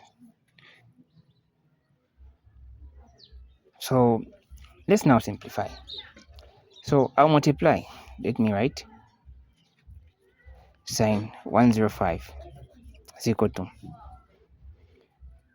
square root of 2 times square root of 3. We'll multiply what is under the square root, right? Which is 3 times 2. It is going to be 6. 2 times 2, just 4. Plus 2 times 1, square root of 2 times 1 would be square root of 2, right? 2 times 2, 4, right? Since the denominators for these two which are adding is the same, we can just add what is here and what is here. It's going to give us what? So make sure that you leave each as a single fraction, not as two fractions being added, for you to not have issues in future. Normalize leaving it as a single fraction. Okay, so far we have found the value of sine 105. Have you seen? Without using a calculator, you've managed. This is the trick. I'm sure some of you now you've seen the use of the double angles. Okay, so now we need to find sine. Let me write it somewhere. For you guys who have used much of my tutorials, I like using the hash when it's me solving. Whenever I'm writing like a statement, I'll write the hash. This is one of my identities. So I'll say simplifying. Right now, what are we simplifying? Sine. Okay, so you need to ask yourself, which one is the appropriate double angle to use? So there's no need to stress for you to know. Just remember which double angle for sine has got a minus. How does it go? The identity. It goes like this.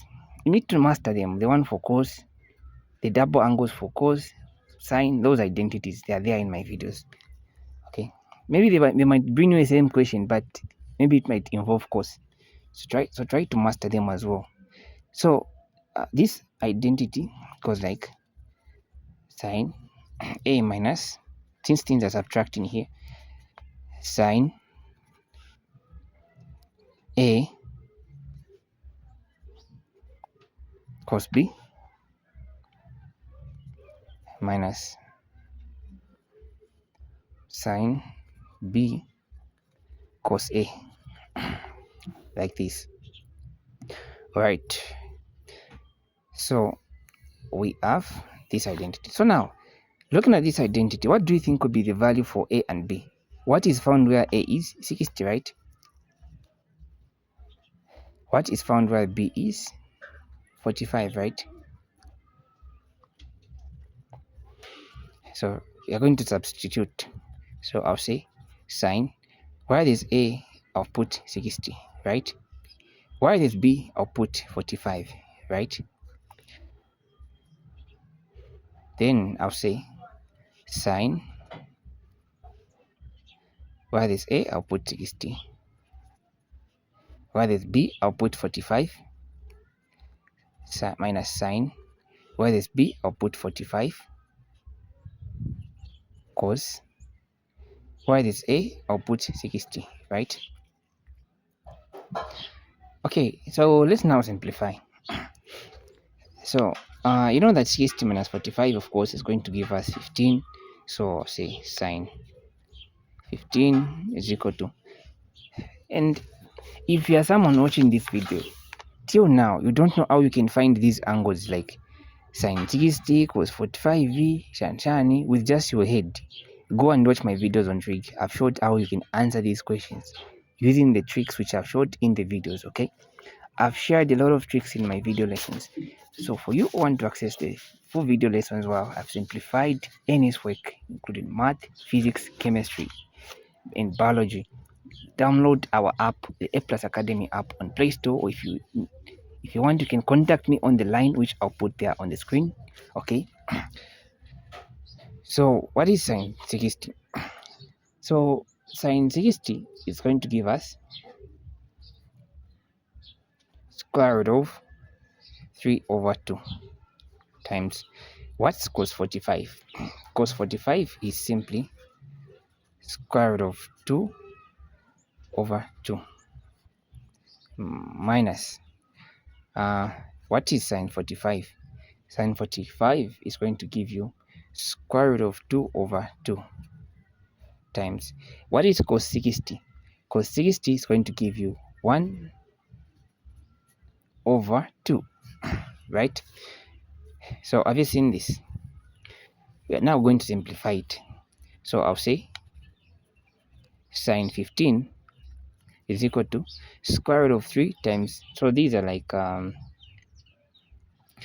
we are of the same root, so we'll just multiply, which will be square root of 6/4 minus this times this is going to be square root of 2/4. And when you make that a single fraction, sine 15 is going to look something like this. 4. So I want you to take note of this. I've just simplified sine 105 to this thing here, right? And I've also simplified sine 15 to this thing here, right? So on the next page, I'll just get this minus this. Have you seen? I'll get these expressions. Don't be shocked like where are they coming from. You've seen how to come up with them. Then we simplify. As simple as that. Right. So let's now simplify. So remember that we had sine 105 minus sine 15, right? And we need to show that this is equal to 1 over what? 1 over square root of 2. Okay.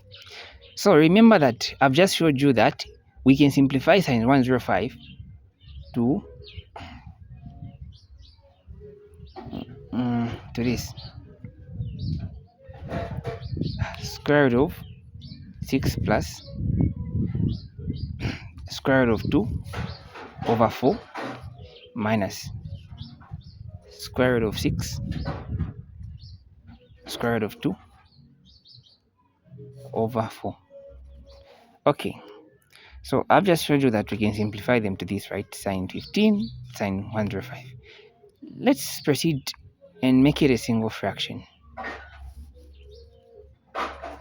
So this is going to look now like this.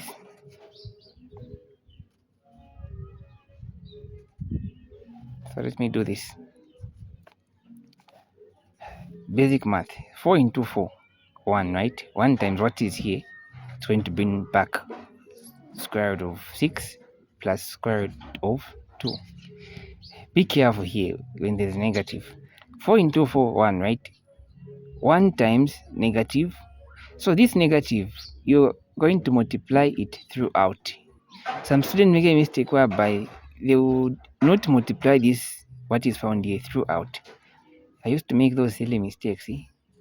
So make sure that you don't be among those students. So when you multiply throughout that negative there, it's going to be minus square root of 6 plus square root of 4.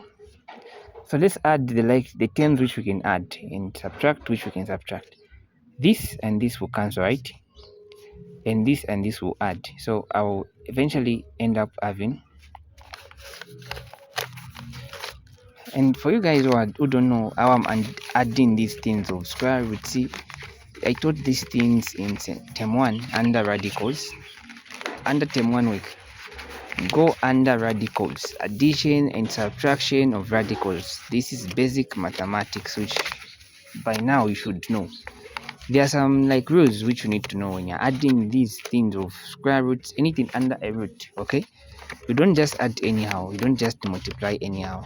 There should be things which should be made in order for you to multiply. Okay, so go and watch the videos on the app, which I have taught these things. I've already simplified all these things. All right. Okay, so this plus this is going to be 2 square root of 2, right, over 4. So you need to simplify this. So I can say 2 into 2 is 1, right? 2 into 4 it is 2. I'm now having square root of 2 over 2.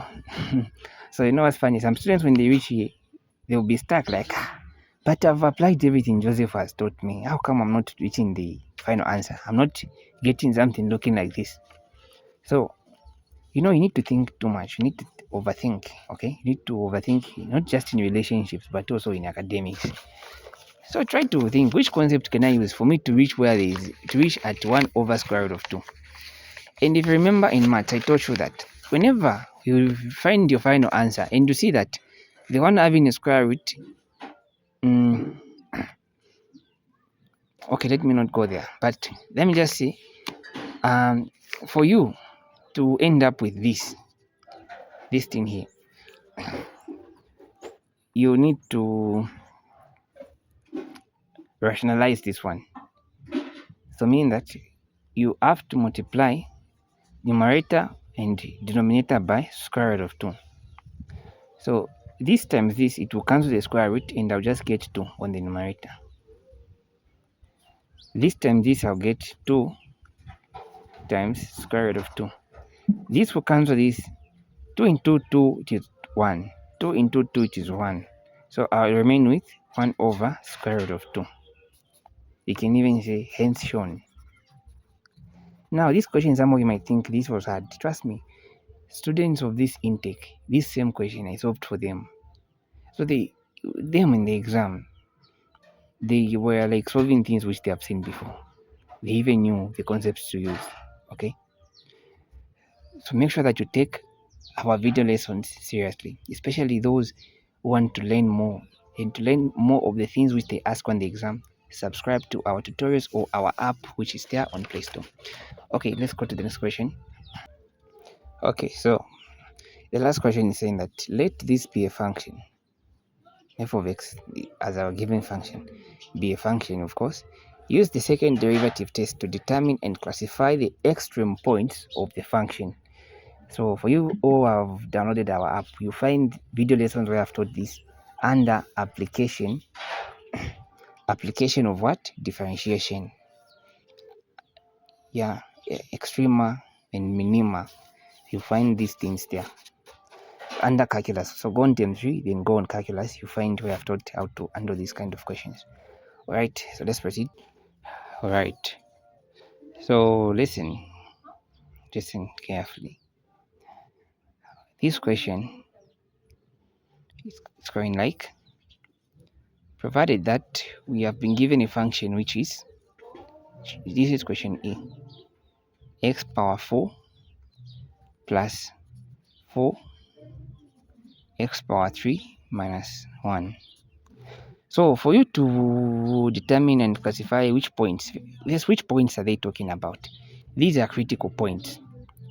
So first we need to find the critical points. How do you find the critical points? So this is f of x is equal to, so you need to first find the derivative of this, then equate to 0 and solve for x. So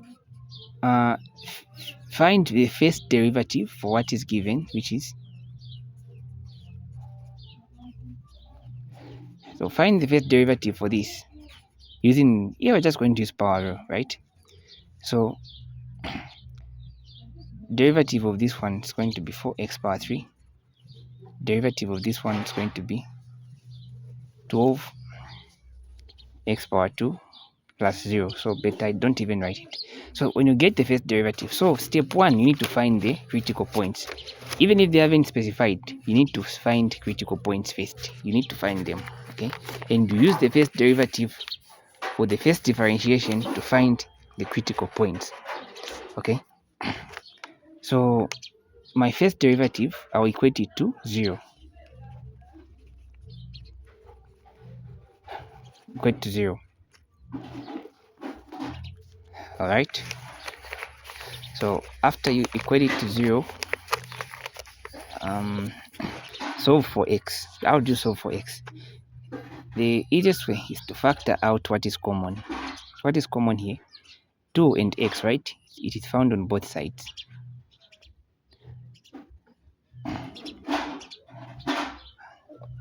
Or to make maybe things easy for you, you can say this. Let me start maybe by factoring, but either ways, anyways can work, okay? Or I factor out x power 2 just, then I remain with 4x plus 12. Then this I'll equate to 0, which will just give me x is equal to 0. So we know one point of x as 0, right? Then I'll get that 4x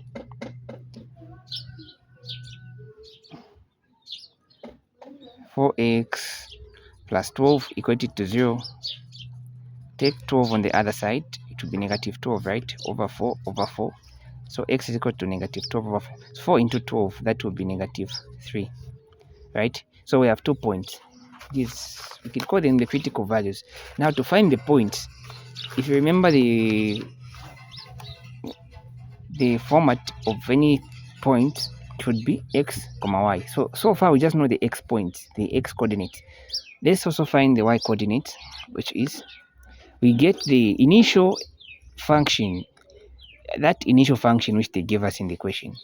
You are going to say y is equal to that initial function which is in the question, which is not the one which we found after differentiating, but the before we differentiated. I mean power 4 plus 4 power 3 minus 1. Why is x? So let's start with finding when x is equal to 0. So when x is equal to 0, what is y? Where is x put 0? 0. So y will be negative 1. What if when x is equal to negative 3? So I'll get this same equation. I'll say y is equal to x power 4 plus 4x power 3 minus 1. Y is equal to, so where is x? I'm going to put negative 3 power 4, right? Negative 3 power 3 minus 1. So when you simplify this, you find that the value for y, usually when they say find critical points, you should also find the value of y.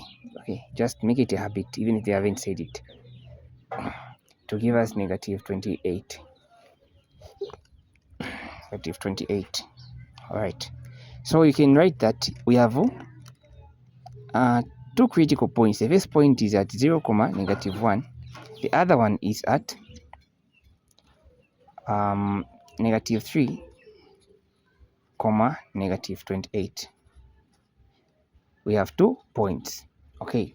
Now, for us to determine whether, classify, to determine and classify the extreme point.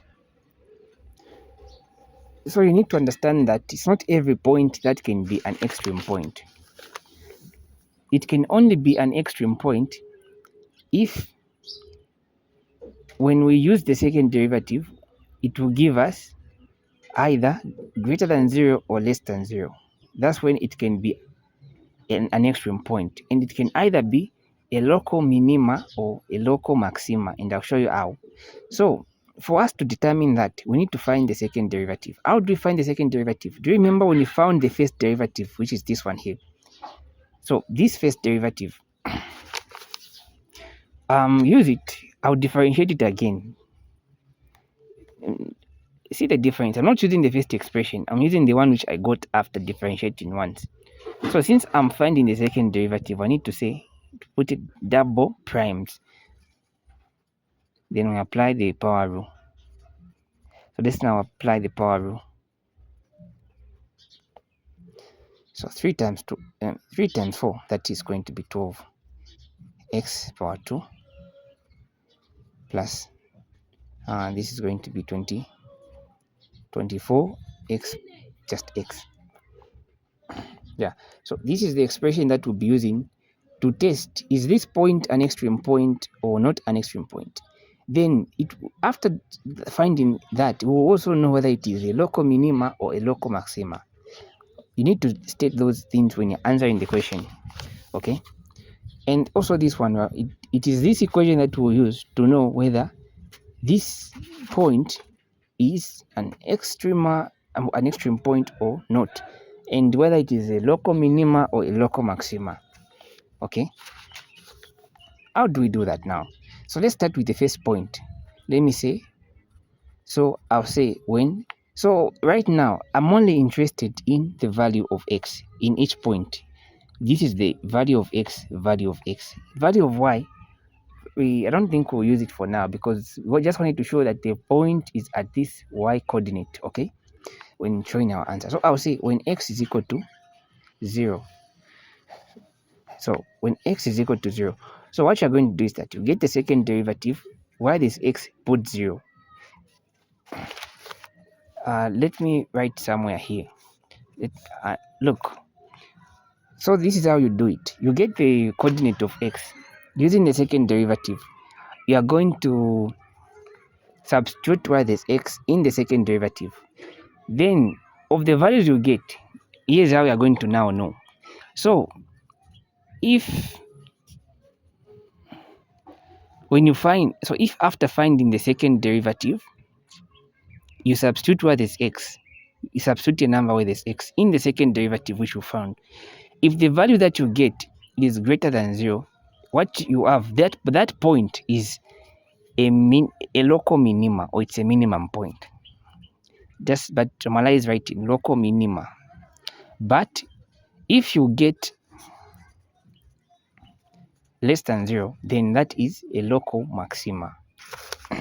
If it is less than 0, and then if it is none of these, whereby the value that you get is equal to 0, if the value that you get is equal to 0, that point is not an extreme point. I mean, it is not qualified here. We'll just say it's not an extreme point. Instead, it is what is called an inflection point. It is not an extreme point. It is going to be called an inflection point. So if it is equal to 0, it is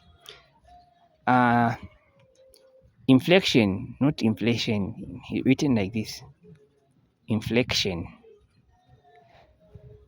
So some of you maybe heard I said inflation. No, it is inflection. Okay, so let's see what we have here. So if I put 0 here, what am I going to get? So if I get the second derivative, why this x I put 0, I'm getting 0. So I can say that this point, I can say this is not an extreme point, but it is an inflection point. All right. Now, so just like this, you are done. Then what if when, let's get the other coordinate, when x is equal to -3. When x is equal to -3. So this means that you get the second derivative. Why is x here? Why is x put -3? Then what you get now, it will tell you whether it is a local minima or a minimum point, or it is a local extrema or an not local extrema, local maxima, which is a maximum point. Okay, so let's see what we are going to get. So if I get the second derivative,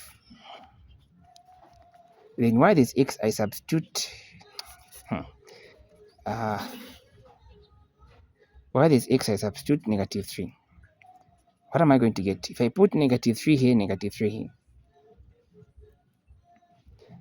that if we do this, negative 3 power 2 plus 24, negative 3. What am I going to get? I'm going to get 36.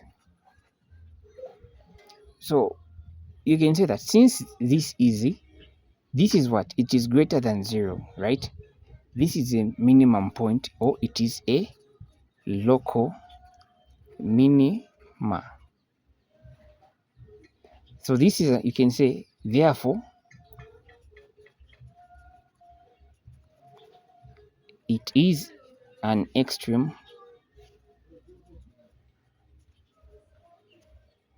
point.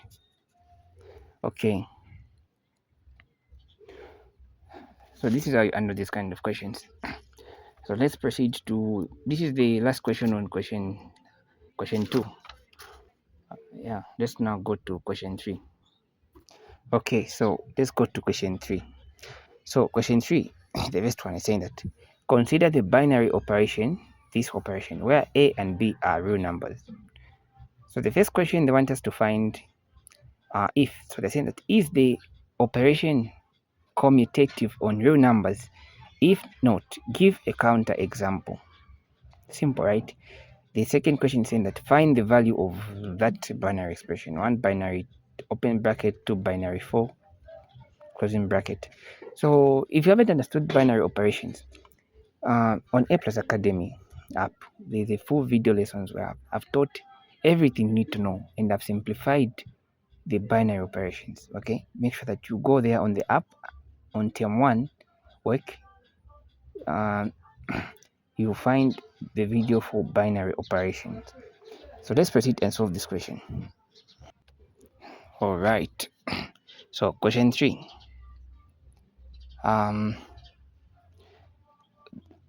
Let's start with A. So given this binary operation, A binary B is equal to negative 2 B binary A.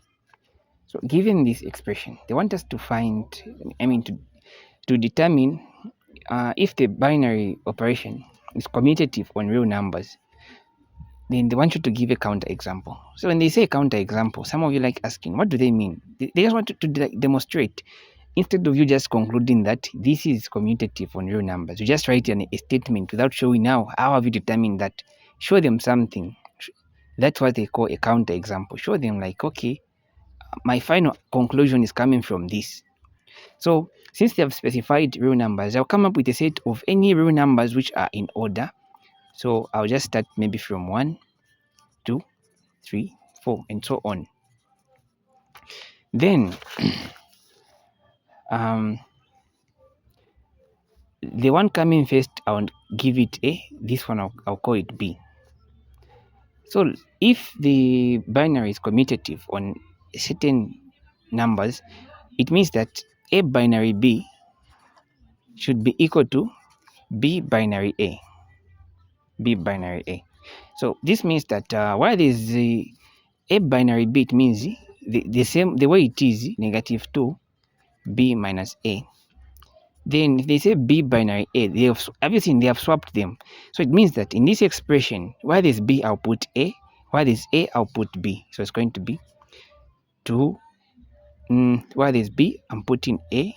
While there's A, I'm putting B.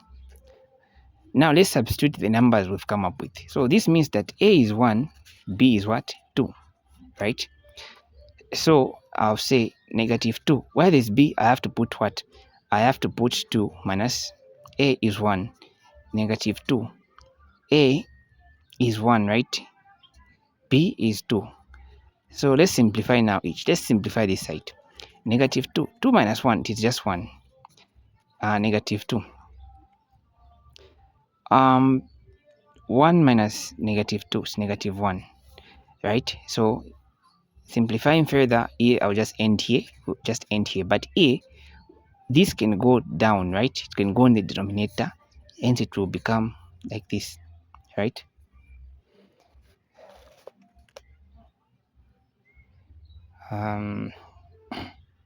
Yeah, so this means that since this side and the other side, they are not equal, okay, it means this is not commutative.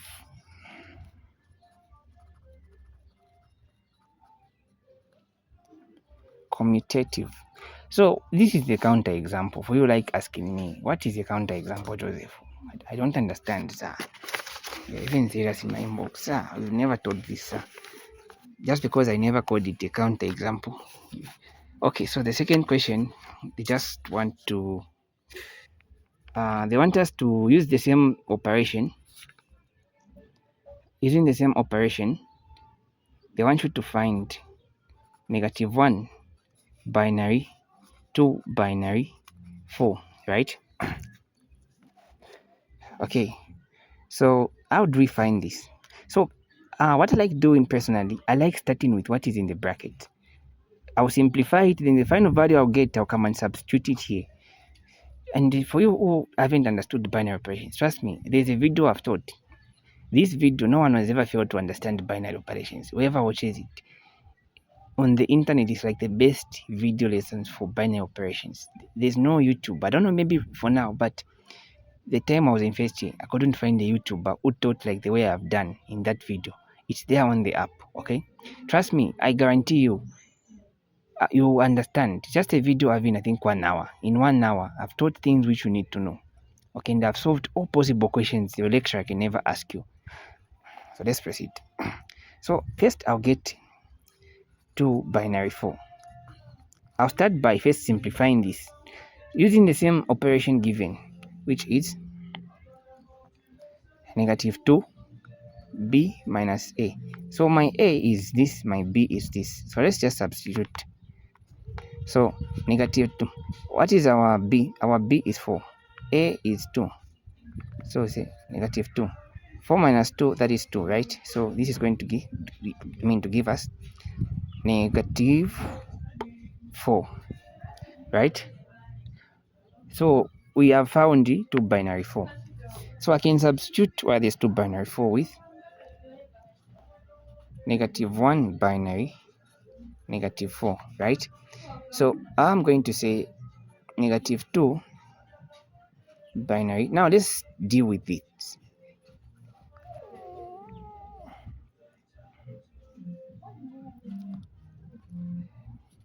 So where is b? I'll put 4. Where is a? I'll put 2. No, this one is different. My gosh.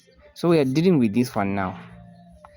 So a is this one, b is this one. In short, I'm saying a is what? -1, b is -4, right? So it's going to be -2. b is what? B is -4 minus a is -1. You cancel with the negative there, so it will become positive. This eventually will look something like -2 and power -3, right? So I can also write this as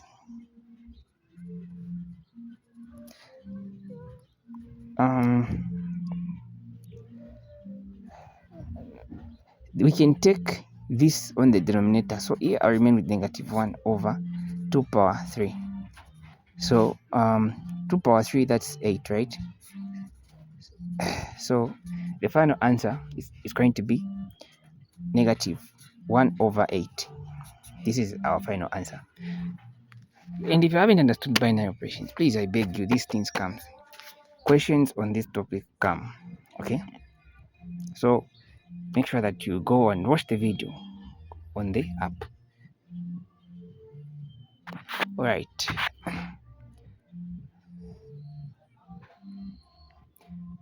So let's proceed.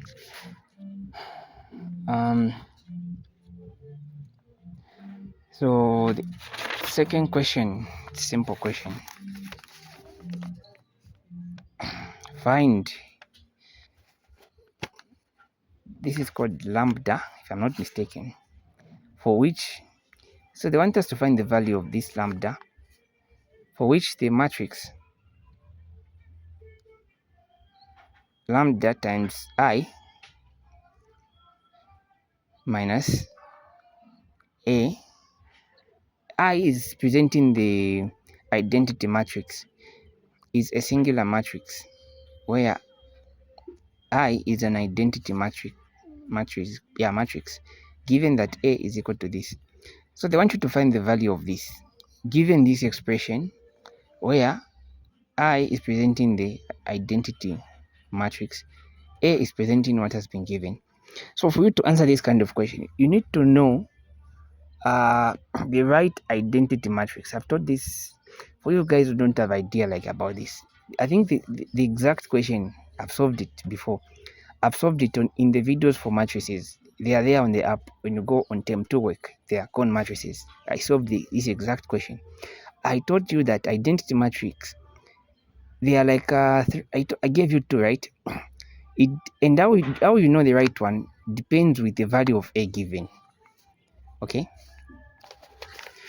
if you see that the one which they have given you is having 3 values in the column and rows, you use the one which is corresponding.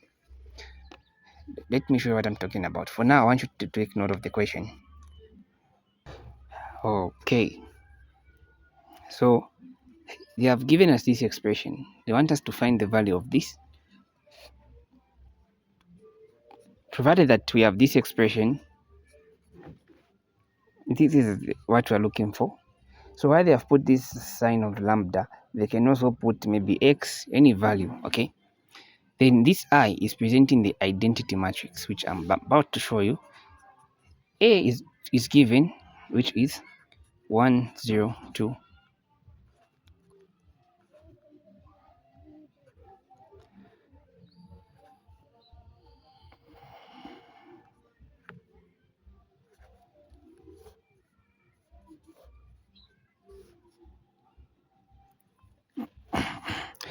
Okay, so looking at the matrix of A, it will tell us whether, look, there are 2 possible identity matrices which you will be using. It's either you use the one which has 2 numbers in the rows and columns,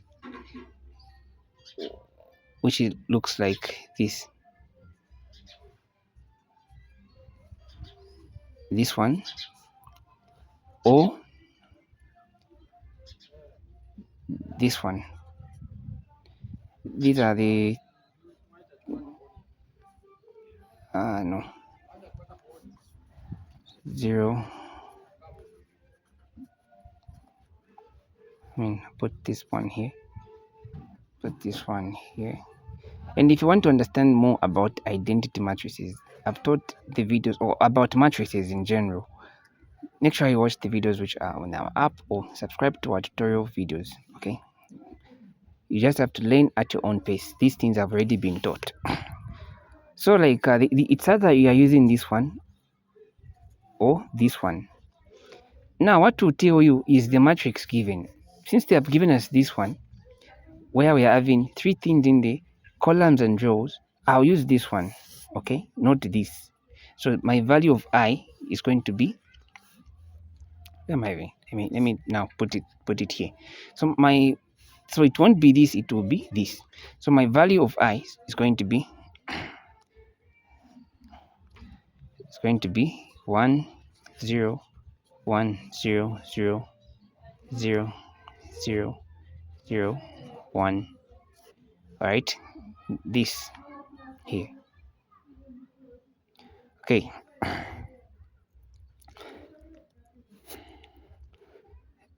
So now our job is to follow this expression. And also another way you should take note of it, they have said that this expression, when you find it, the final matrix that you're going to find is a singular matrix. When they say a singular matrix, for you who have watched the videos, if you remember in my video lessons, I explained that a singular matrix is a matrix which, when you find the determinant, it has to be equal to 0. So the determinant that we'll get when we find the final matrix for this, we will equate it to 0. Then we solve for lambda, or the value which we are looking for. Okay, so let's now use this expression. So let's start by finding first lambda times I.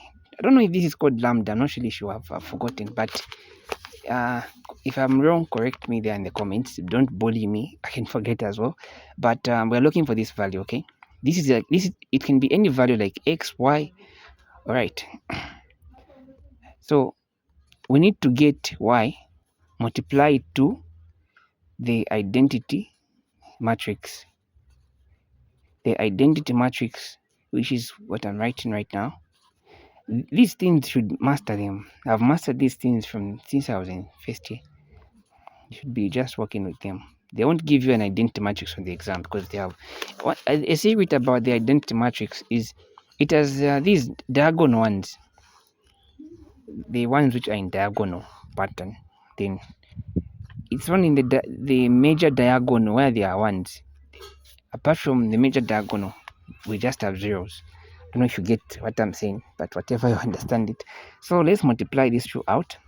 So lambda times I is going to give us this times this, lambda, this times this, it's going to give us 0, this times this, 0, this times this, 0, lambda, 0, 0, 0, and we get that. Okay, so this is the value of lambda times the identity matrix. Now we need to get this value and do what? Subtract a from it. A has been given, which is this. So here you have to even remember the subtraction of matrices, which I taught you. I hope you remember those things. So this minus a is going to be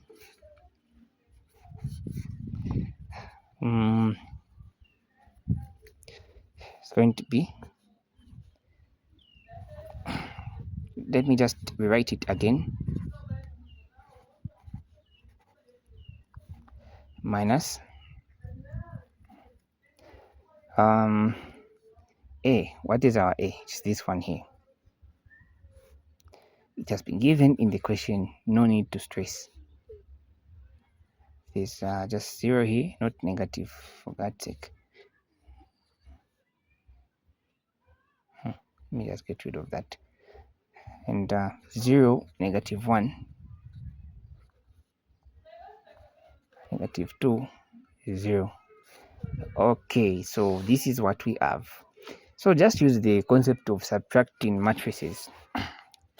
So you say this minus this, and when you're subtracting, you just subtract the corresponding terms. So you say this minus this, this minus this is going to be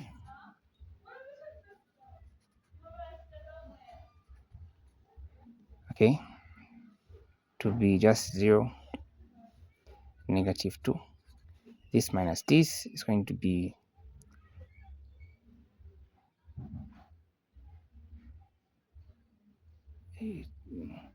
it's going to give us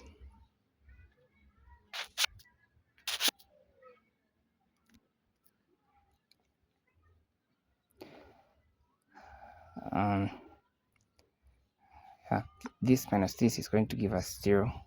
This minus this is going to give us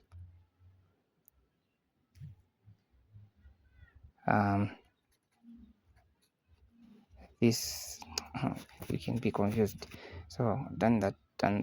Okay, so this minus this, it's going to change the sign here. This minus that is going to give us negative 2, positive 2, just that. Okay, so since they have said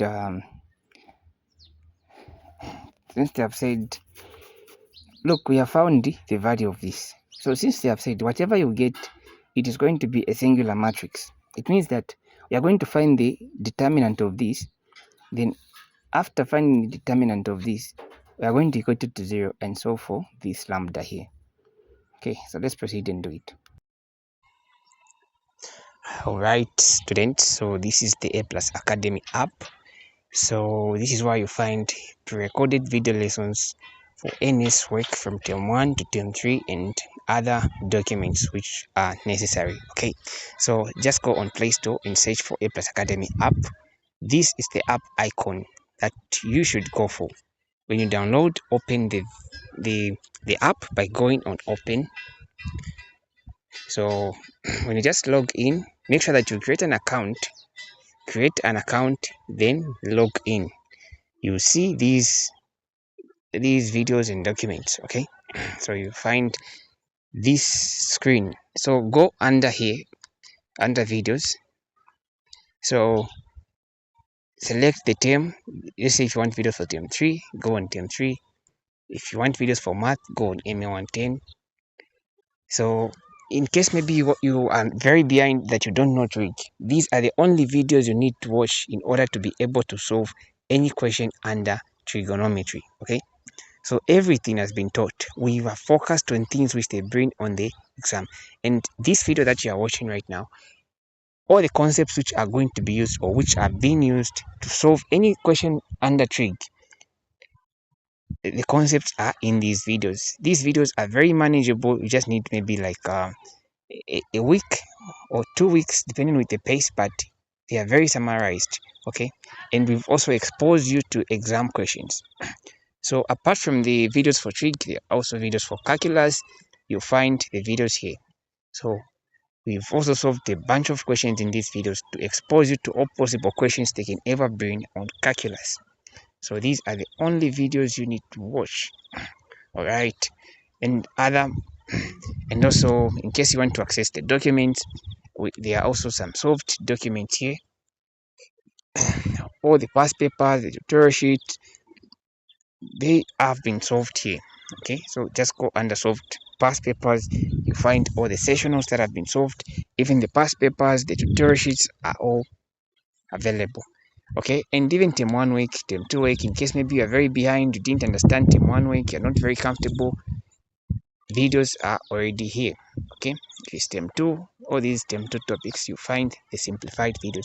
So all the knowledge that's going to be used in this video and that's been used in this video is found on Implicit Academy app. So make sure that you download the app and subscribe. For more information, contact me on the number which I'll put there on the screen. Okay, right, so so far we have found the value of lambda I minus a, right? Now what is remaining is to find the value of the y.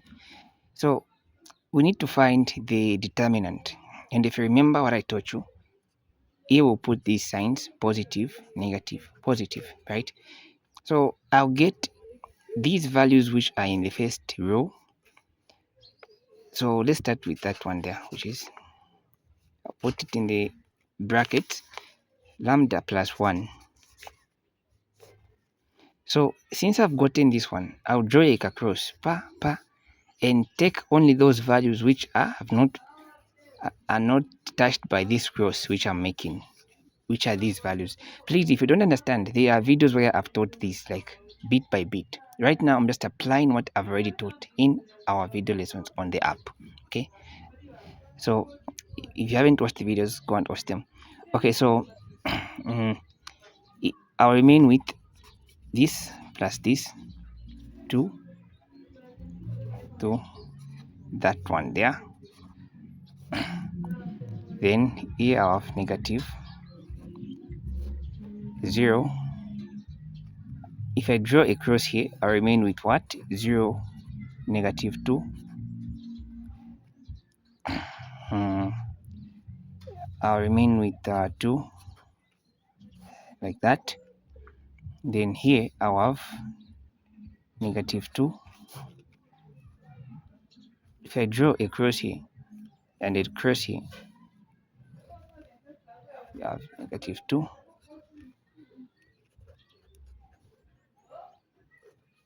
Like this. Like if you draw a cross, what will remain, that won't be touched. It will be these things here. If you don't understand, please just go and watch the video. At least there I took my time to explain. Right now I'm just rushing to like at least solve as much as I can for your revisions. Okay, so now let's simplify this. So you know what to do. You multiply major diagonal minus minor diagonal. So let's first write. So you are going to say this times this is going to be let me do this. It's going to be lambda power 2 plus lambda minus, so this is what I get, the major diagonal minus the minor diagonal, which is this times this 4. If we come here, we'll find that we just get 0, because this 0 will affect literally everything. Okay, so better just write it like that. Then let's come here. So say minus 2. Let me do this. So 2 times 0, it will give me 0, right? Minus negative 2 times this. Let me do this. So it will be negative 2 lambda minus 2. Okay, so now we are getting this. So right now our job is to just simplify. So let's simplify. Where can we even start from? Let's simplify. Let's start with this. Okay, so we're going to say this times that is going to give us lambda power 3. This times that is going to be power 2.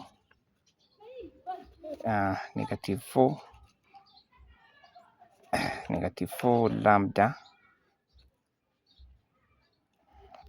then 1 times lambda power 2 is going to be lambda power 2. 1 times lambda is going to be lambda. 1 times negative 4 is going to be negative 4. Then we come here. So here, let's simplify it a little bit.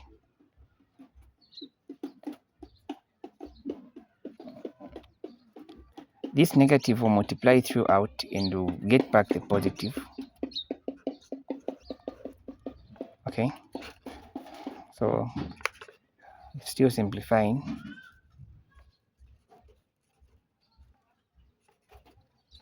It's 4 lambda. That is 4 lambda plus.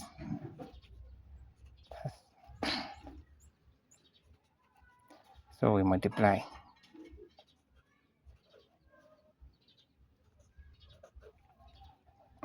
All right. Okay, so let's cancel those things which can be cancelled out. So this procedure is for finding the determinant. Whatever the final value I'll get will present the expression of the determinant. So first I'll remain with this, right?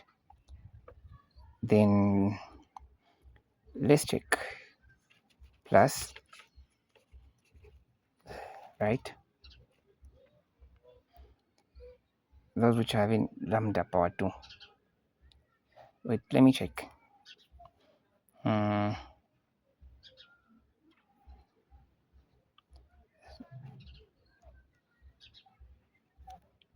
Okay, so just one mistake that has been made. So this is supposed to be a negative. This is a negative value. So let's just correct it. The negative value, not what I wrote. So this means when we were multiplying here, this is negative, then this positive. Okay, I think let me even do this. Okay, so let's start. So meaning that let me change even here. Negative, positive. Okay, so this means that this is negative now. Since this is negative and this is positive and they are like terms, this will cancel and this will cancel. What else do you think will cancel out? Let's check. the other things which I think will cancel out. Let's look at this 4. We have positive 4 here and negative 4. This and this will cancel, right? So what have I remained with? I've remained with this, this, and this. These are not cancelled, including this, which I've already written. So these are like terms, right? They are all having just one lambda. So I'm going to say, it's like this negative 1 plus negative 4 plus negative 4, which is going to give me minus negative 9 lambda. So this is just the determinant that we have found. Okay. Now, they have said that it is a singular matrix, which means that this final expression, we need to equate it to 0 because the matrix need to be 0. Then we solve for lambda. So we can factorize here, or if you want, you can use any method which you are comfortable with. So I'm just going to factorize the lambda. So it's going to be lambda outside, then I'll remain with power 2 here, minus 9. So the first value is what? 0. I'll equate this to 0. Then I'll equate lambda power 2 minus 9 equal to 0. So I just need to take 9 on the other side, right? Then I'll have lambda power 2 is equal to 9. So I need to introduce the square root on both sides. So I'm going to say square root, I'll remain with 1 lambda. When you introduce square root on both sides, here you automatically get plus or minus. So this is going to be plus or minus 3. So the possible values of this are 1, 3, negative 3. Okay, so these are the possible values of this lambda. It seems to be involving. Anyways, let's now solve this question. Solve the equation for the real values of x given that 3 sine hx minus cos hx is equal to 1. So this question is coming under hyperbolic trig. So for you who haven't understood hyperbolic trig, when you go on our app, go under term 3, trigonometry, you find hyperbolic equations. Okay, that's why I've taught this. There are actually, I think, 3 types of questions. They like bringing on hyperbolic equations, which I have taught in the video lessons. Okay, so make sure that you subscribe to our tutorial videos and learn and revise at your own pace. Okay, this is just one type of question. There are other types. Okay, so for you who have watched the videos, I think this question I've even solved it in my videos. Anyways, let's solve it. Okay, so let's solve this question. All right. So if you remember on hyperbolic trig, I said that sine h, whenever you see that an equation is having 2 different hyperbolic functions, these are different. This is sine, this is cos, and there's no way like you can factor out one. You need to consider using the following identity. It's not every equation on hyperbolic trig where you have to do what I'm doing right now. That's why in the videos I explained properly the right time to use these identities. It's not every question you see. Okay? Yes, that's where many students get stuck. You just watch one video of a person solving, you apply it everywhere, you get stuck. This is only limited to this kind of equation. And there are some things I taught that you have to see. Don't just apply anyhow. Okay? So you're going to say sine hx is equal to e power x minus e power. So always remember these identities should always be at the top of your head. You need to memorize these in the exam. They won't give you. These are identities. You need to swatila them. Okay. So for sine hx, it has this identity. And also for cos hx, it has this identity. Observe the difference. The only difference is the sign. Sine has got a negative here. Cos has got a positive here. In the videos I've taught you even how to drive the identities for tan x, cot x. If they give you maybe cot x, you can know which one to use. Okay, since this question is limited, I will just focus on what is needed. But if you want to learn more, download the A Plus Academy app and start catching up. Okay, all right, so let's solve now. So what you're going to do is, you see that the question is not something that you can like factor out sine x, factor out cos hx. Think of these identities. Okay, that's what I thought, and I even solved a number of questions. So this is one of the questions. So why did sine x? I'll put this. So it's going to be over 2. I'm just substituting where there's an hx with this, and there's a 3 outside there. Okay, then where is cos hx, I'm going to put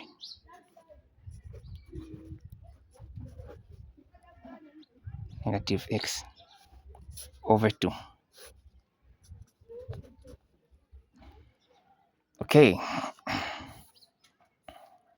so this is what I've gotten after substituting in the initial expression given there. Okay, so right now our job will be simplifying what I've just written right now. Okay, but how are you going to do that? So first thing first, let's multiply through these 3. Let's multiply it throughout. I'm going to have 3ex minus 3e negative x over 2 minus e power x plus e power negative x over 2 is equal to 1. Now let's make this a single fraction.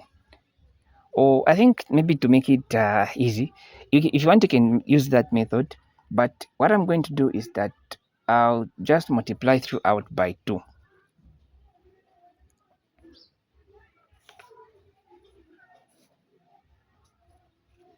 Multiply throughout by 2. And you're going to get 2 times this, 2 times this thing, 2 times this thing. You'll find that when you multiply through, 2 will cancel these 2 under, and this. The reason why I'm multiplying through, this is another trick. If you want to follow the basic method that you know, which you make this a single fraction, you cross multiply, even that works. But even this also, it's like the fastest way, where you get what's the common denominator, then you multiply it throughout. So I'm eventually going to get this, because 2 will cancel the 2 on the denominator there. Okay,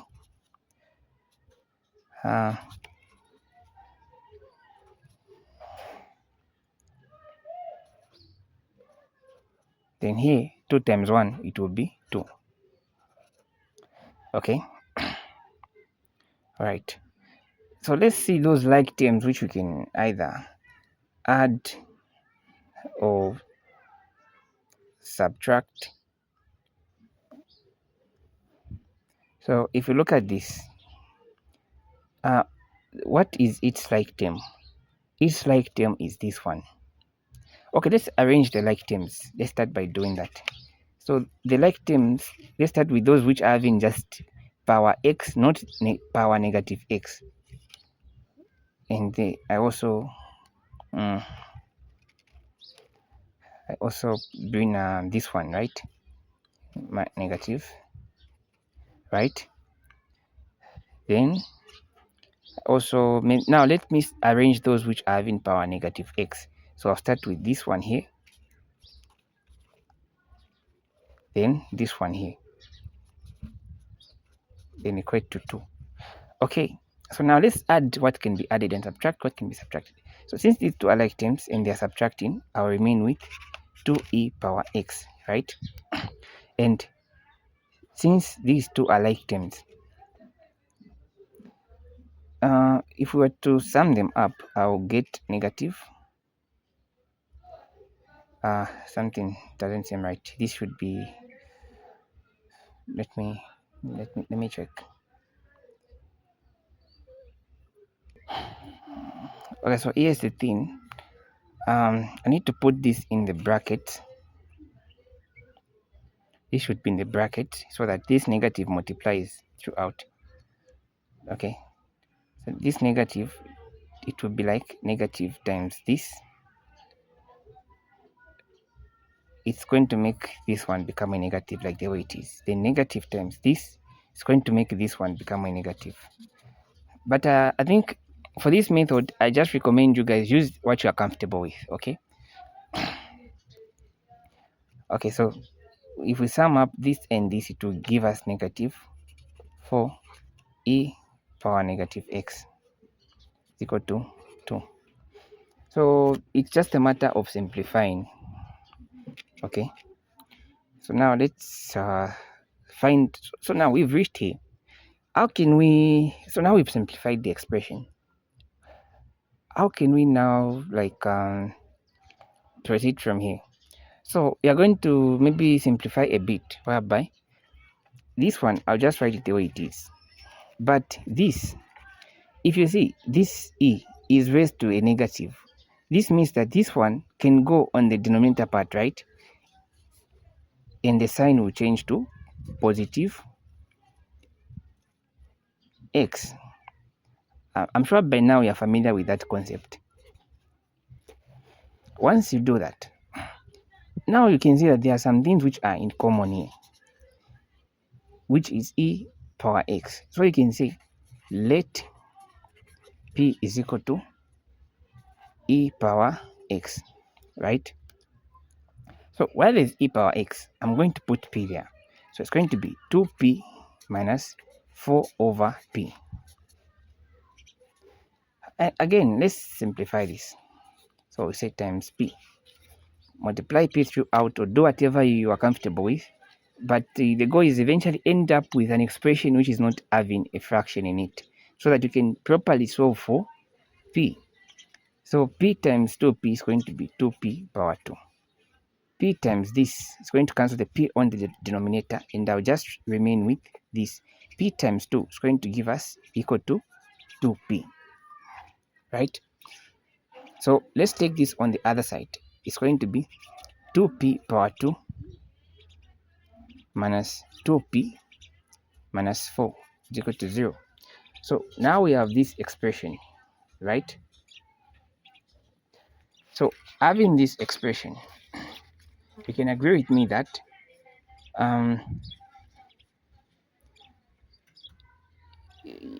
now you can solve for p easily. And how is that going to be possible? We need to, let me just see. Okay, no, yeah, 4 has gone there. Okay, so let's try to simplify this expression a little bit. Have you seen that we can simplify this by dividing 2 throughout?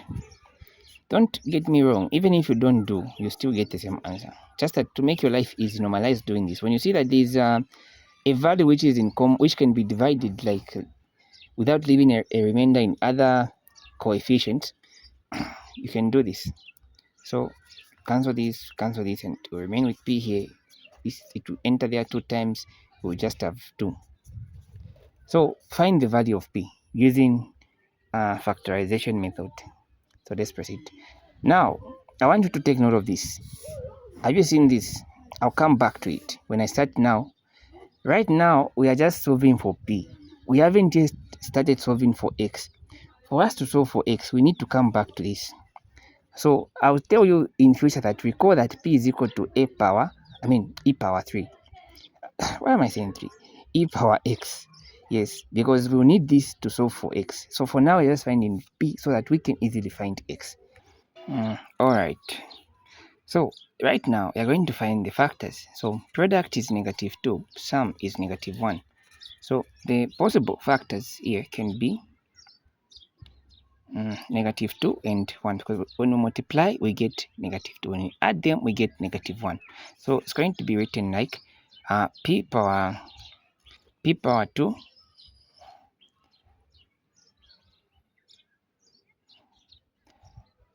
plus p minus 2p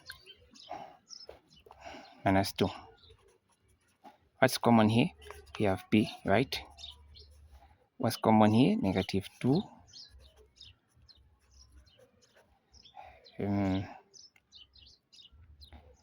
Yeah, so you're going to eventually have p plus 1 and p minus 2, right? So let's equate this and this to 0, then we solve for p. So we say p plus 1 is equal to 0, p is equal to negative 1. P minus 2 is equal to 0, we have p, take it there, it's going to be positive 2. So now, we haven't found the value of x yet. Right now, we've just found the value of p. For us to find the value of x is where we're going to remember what I told you, that take note of this. Recall that p is equal to ex. So wherever there is p in either this and this, we are going to just substitute ex. So let's start with this. So I'll say when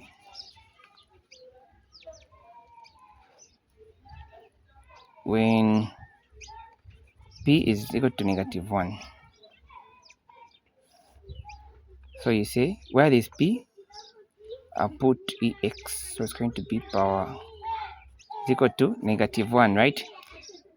So like what you know, let's try to introduce natural logs. Natural log e power x.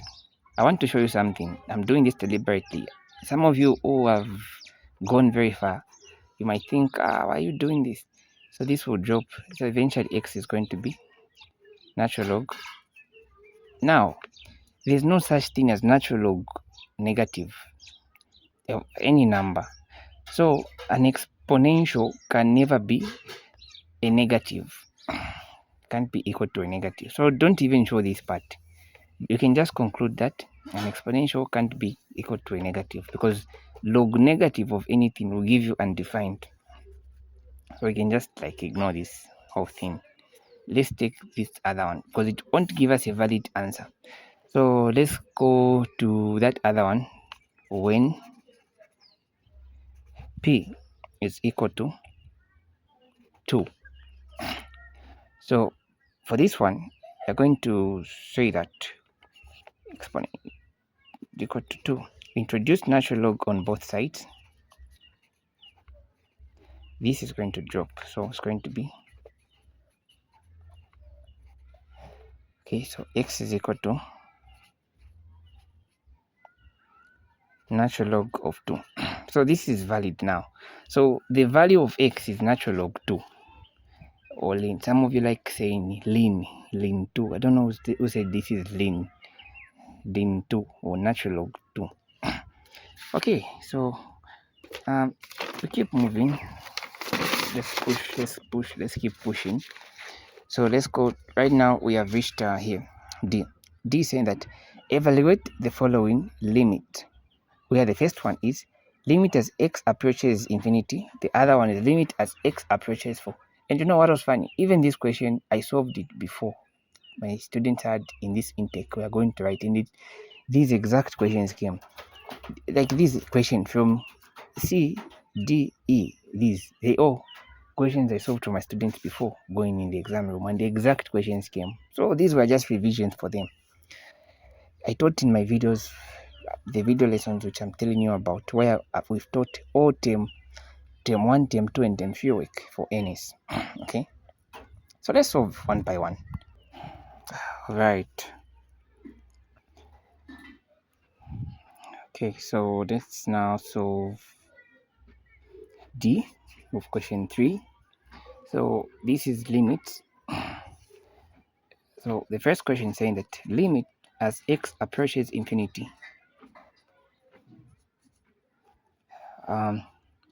Yeah, and then we have 3 plus 2x.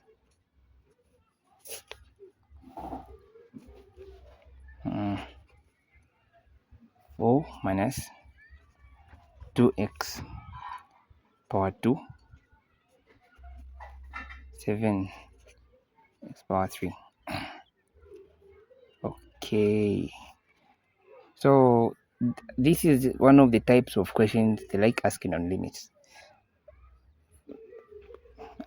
on the app I've taught all the types of questions they ask. This is just one of the types.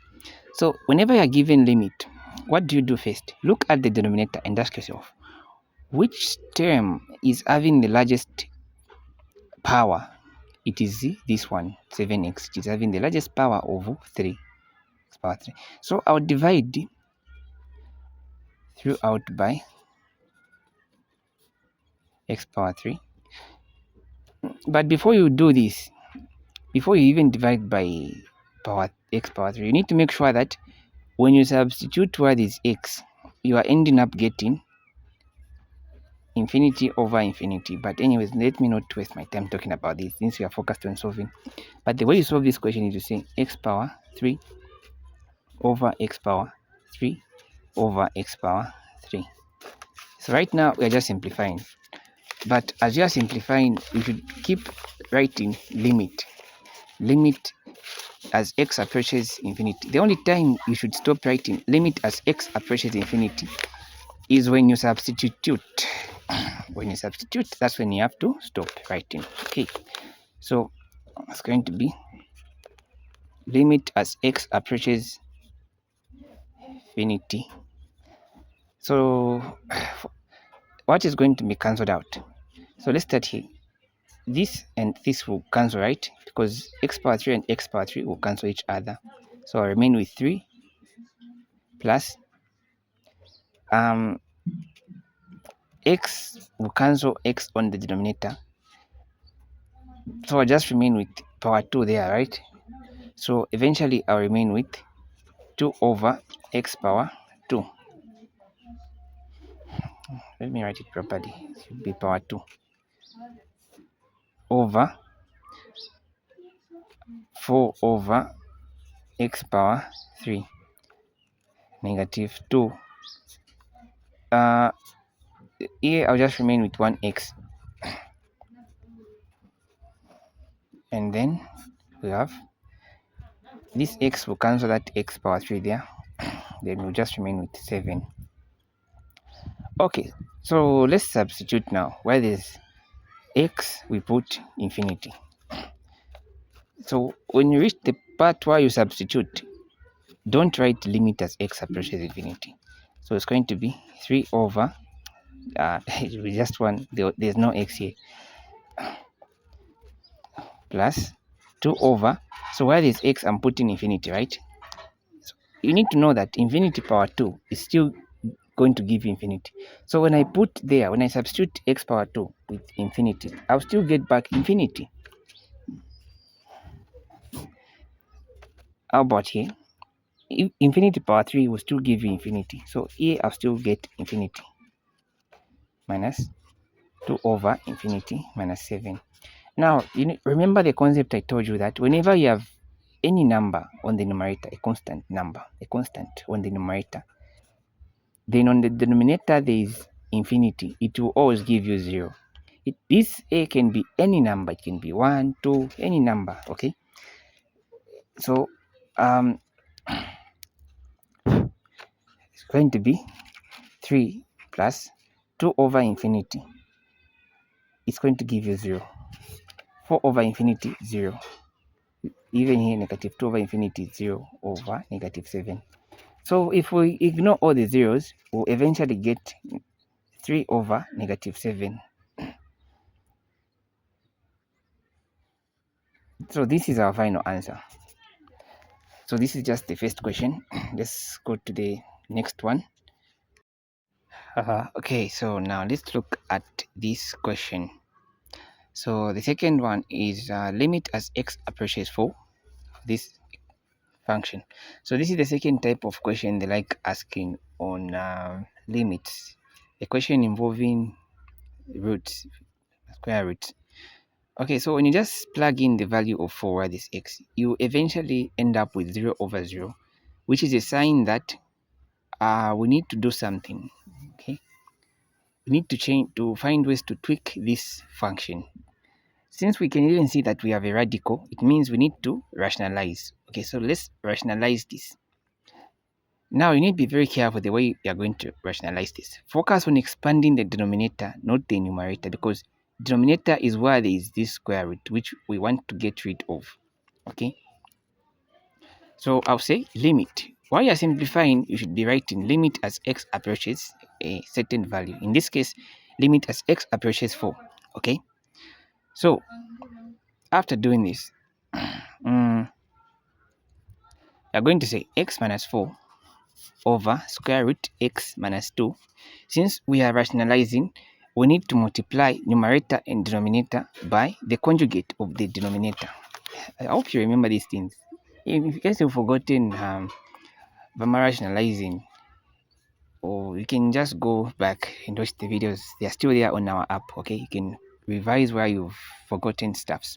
So we multiply square root of x. This is the conjugate. I need to change a certain sign here, so I'll just change this sign. I'll make it a positive 2 over square root of x positive 2. All right, so you're now going to say limit as x approaches 4. So let's now multiply. So the numerator, don't expand. We'll only expand the denominator. Okay, unless you want to make your life hard. So the numerator, I'll just write it like this. I'll just write it like this. Okay, then the denominator, we are now going to expand it. How do we expand? So this times this, it will give us x. This times this, it will give us 2 square root of x. This times this, it will give us negative 2 square root of x. This time this, it will give us negative 4. Okay, the goal is after we do this, something should cancel between the numerator and denominator. I'm going to show you what I mean. There should be something to cancel out after we simplify. So you know that this and this will cancel, right? And what are we going to remain with? We're going to remain with square root of x plus 2. Okay, what have we remained with on the denominator? We've remained with x minus 4. Now here is where I was saying that there should be something that should cancel after I simplify. There should be something that is found on both numerator and denominator that we should cancel. Just know that the moment you see that thing, just know that you're doing the right thing. Okay, like in this situation, you can see that this and this will cancel, right?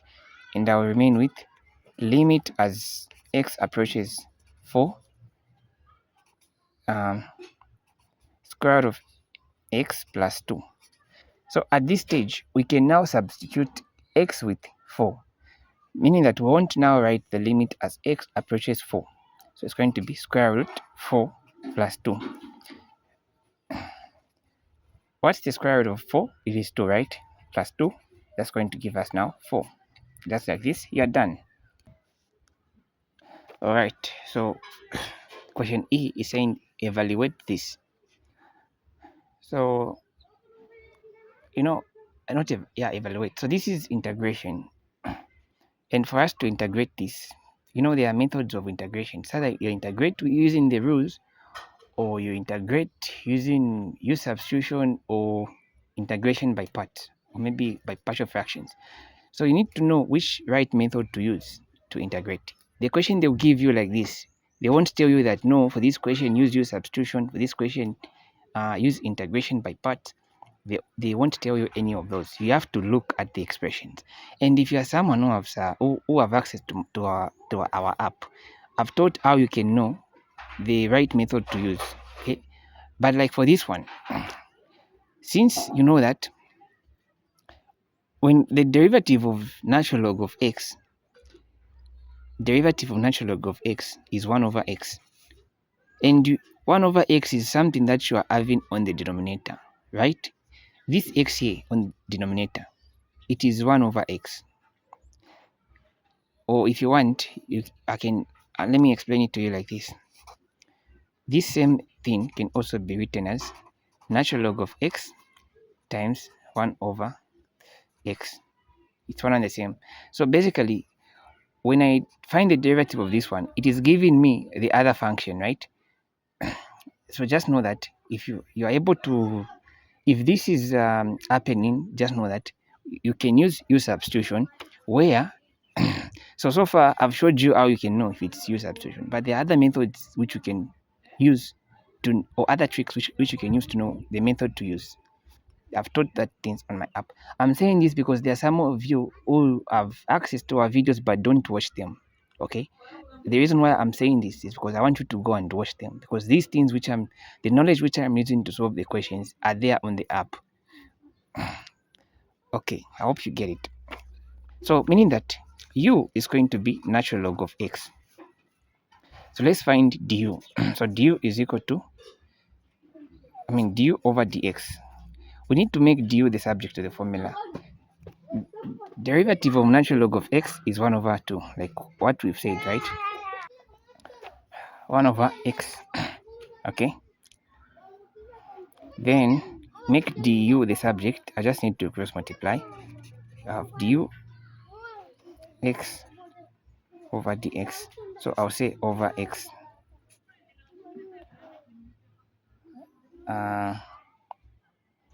Wait, is this making sense?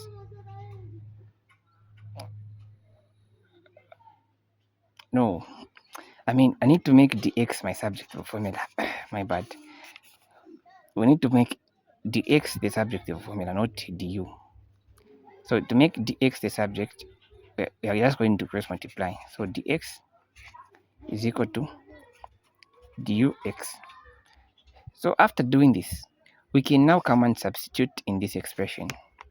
So it's going to be like this. And this is a definite integral because we have been given the limits. So where there's natural log of x, I will just put u, right? And then over x. Where there's dx, since I've made it the subject, I'll substitute this, which is dux. So this and this will cancel, right? And I'll remain with, this is a ugly integral symbol there. So I'll have u du. All right. Okay, so this is what we're having here. So now let's integrate this. This is just, we can use power rule, right? So it's going to be so now it's going to be u power 2 over 2.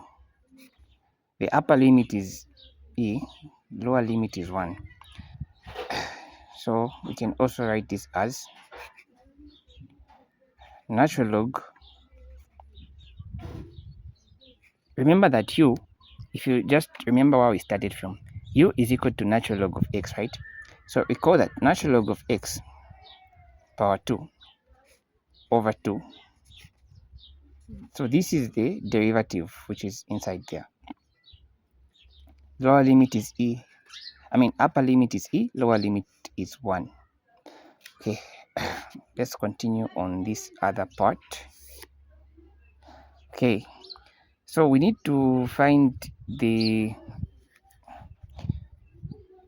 difference. So here's the thing. Now let's apply this limit. So I'm going to say limit as, not limit as, natural log of x power 2 over 2. Let me do this. I show you what I'm doing for you guys who don't know.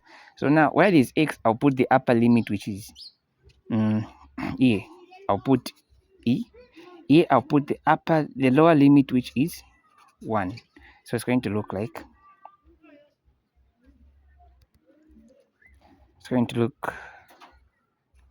this. Natural log e power 2 over 2 minus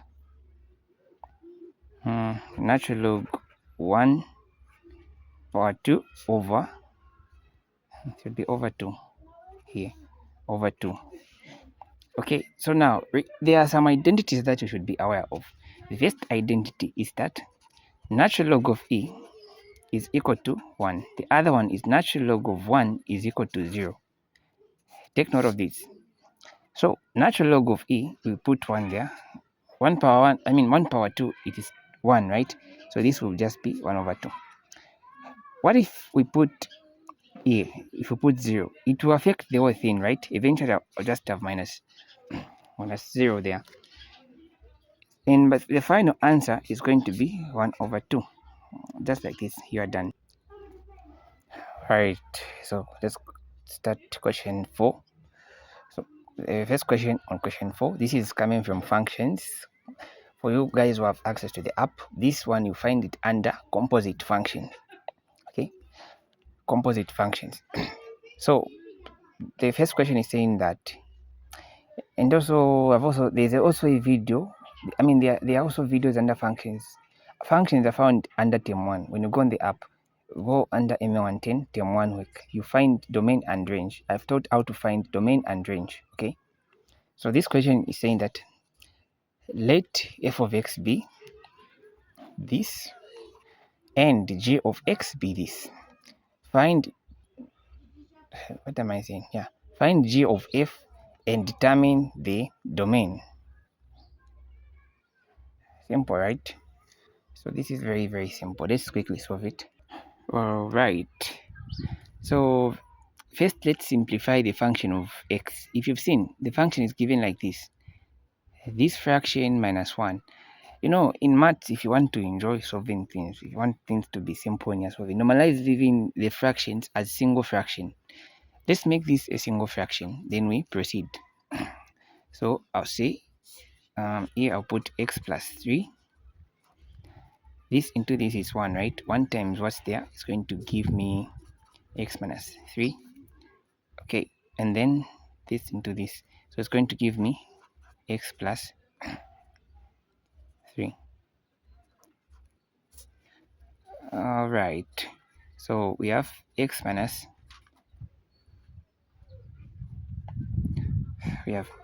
3. Multiply throughout, you get this, right? Over x plus 3. Okay, so this is what we are getting. Let's simplify the numerator. You know that this and this will cancel, right? And I'll just have negative 6 over x plus 3. So this is what I'll be using now as my f of x. I just wanted to see you simplifying it a bit.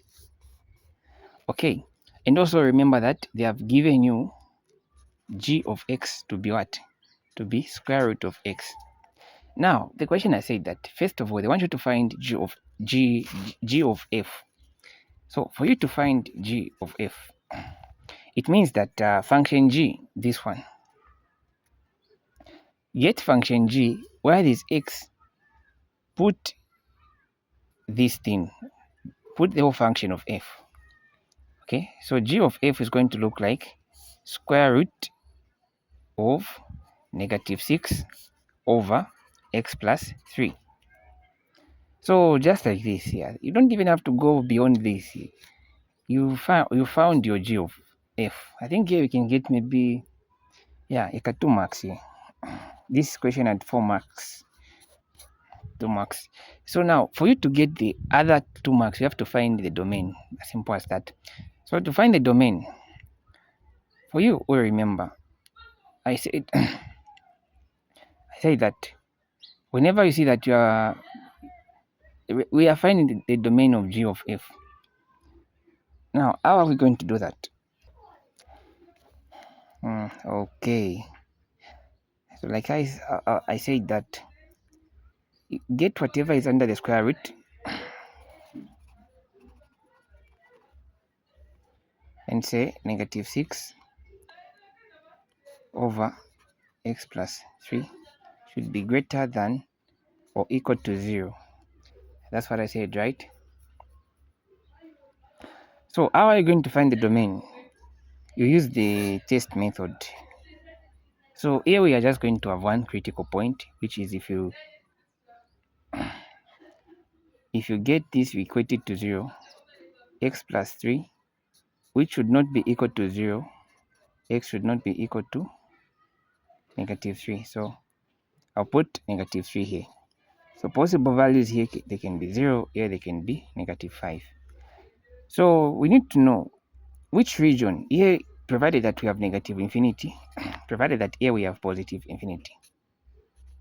We need to know which region do you think is the right region, the left region or the right region? I mean, is correct. Which region is correct between the right and the left?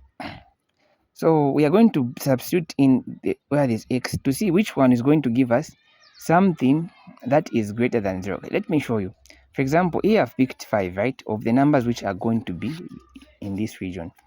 If I put negative 5 here, what am I going to get? If I put negative 5, okay, let me start with 0. If I put 0 here where there's x, let's start with this region. If I put 0 where there's x, what am I going to get? I'm going to get 3 on the denominator. Then 3 into negative 6, I'll get negative 2, right? So now imagine, on this side, if I have negative 2, then I say negative 2 is greater than or equal to 0. Is that true? Is it true that negative 2 is greater than or equal to 0? No. So this region is not the right region. Come on the right, this region, the left one. So this is the wrong region. So if we get negative 5, then I put it here. I'll get what? You know, you can just pick any number. I'm just picking any random number that can possibly be found on each region. Some of you might be asking, where are you getting those numbers from? So if I put negative 5 here, I'm going to get negative 2. Negative 2 into negative 6, it will give me positive 3, because the negatives are going to cancel. And is it true that positive 3 is greater than or equal to 0? Yes. So this is true region. How can you describe this region? If you remember on interval notations, it's going to be described as, so you're going to say the domain is negative infinity, negative 3. This is the domain. So this is why we get the full 2 marks. All right, so let's go to question B. B is saying that sketch the graph of this is a modulus function. On the same diagram, sketch also the graph of, so they have said on the same same diagram. Don't use the different graphs. So on the same diagram you use, put them on the same diagram, not individually. There's someone who sent me like they attempted this question, but they did it individually, but the question specified. Okay, then they're saying that and hence find the values such that hence solve for this one. So let's quickly answer this question. So first I'm going to sketch this and this, then we solve this. Okay, so which one can we start with? Let's start with graphing. Okay, first, before we graph, let's see if there is a need of simplifying any of these functions. We have 2x plus 1, right? We have we also have g of x is equal to square root of 1 minus 2x. So like you know that we just need to remain with x here for us to graph properly. So I need to factor out these two, and if factoring out these two is going to be x plus 1 over 2. Okay, so how about this one? How can we simplify it? So for this one, so first of all,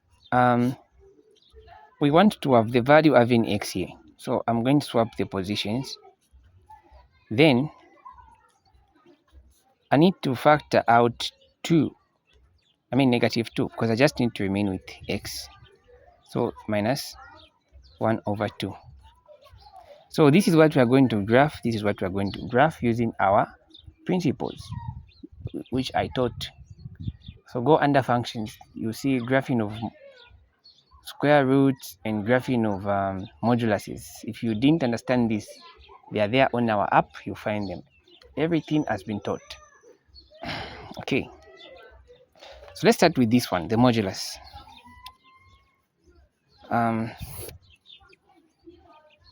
So I'll put them on this same diagram, not individually.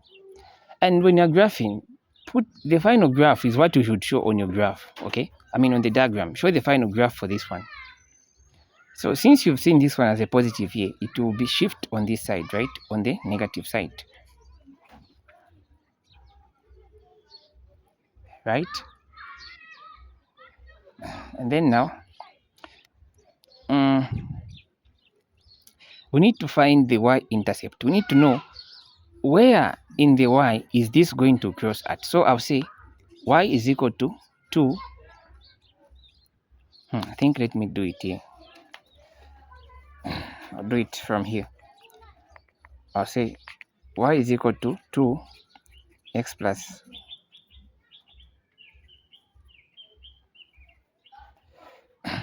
x plus what? X plus should be 1 over 2. My God, these are moduluses. 2x plus 1 over 2. Yeah. So for you to find the y-intercept, what is x? Put 0. So if I put 0 here, I'll remain with 1 over 2. And multiplying 2 times 1 over 2, y is just going to be 2 over 2, right? So eventually y is just 1. So the graph will finally pass where? At 1, right? And this looks like a V, the one for modulus. So let's handsomely do it. Okay, so to pass here and go like that. Now you use a rule on the exam. I'm using my free hand, that's why the lines look so ugly like this. Then this one would also go this direction. Yeah, somewhere there. Yeah, so you can even label here that you've graphed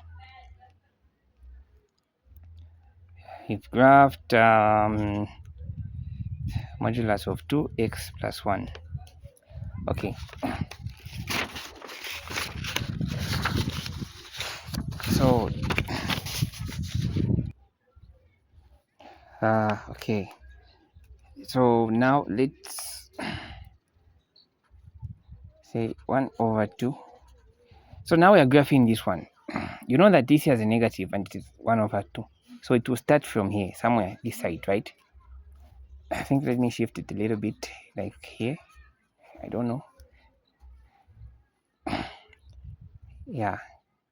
Since there is a negative here, instead of the graph going like this, it's going to go this direction. Now, you need to also find where on the y-axis is it going to pass. So, you are going to say, let's find the y-intercept. So, you say y is equal to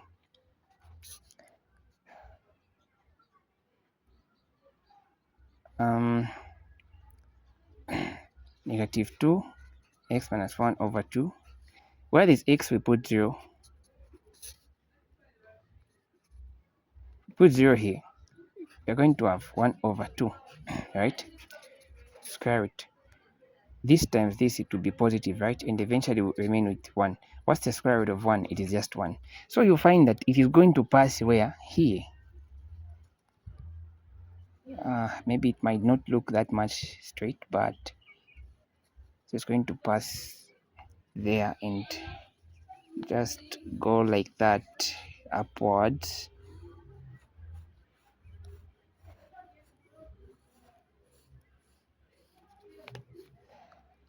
But this is how it's going to look like. So the final graph should look something like this. So I think that the liberator gave this question to see that they meet somewhere, like at this point, these two graphs. If you want, you can even say we have just graphed 1 minus 2x. What else? Now they want us to solve. Okay. So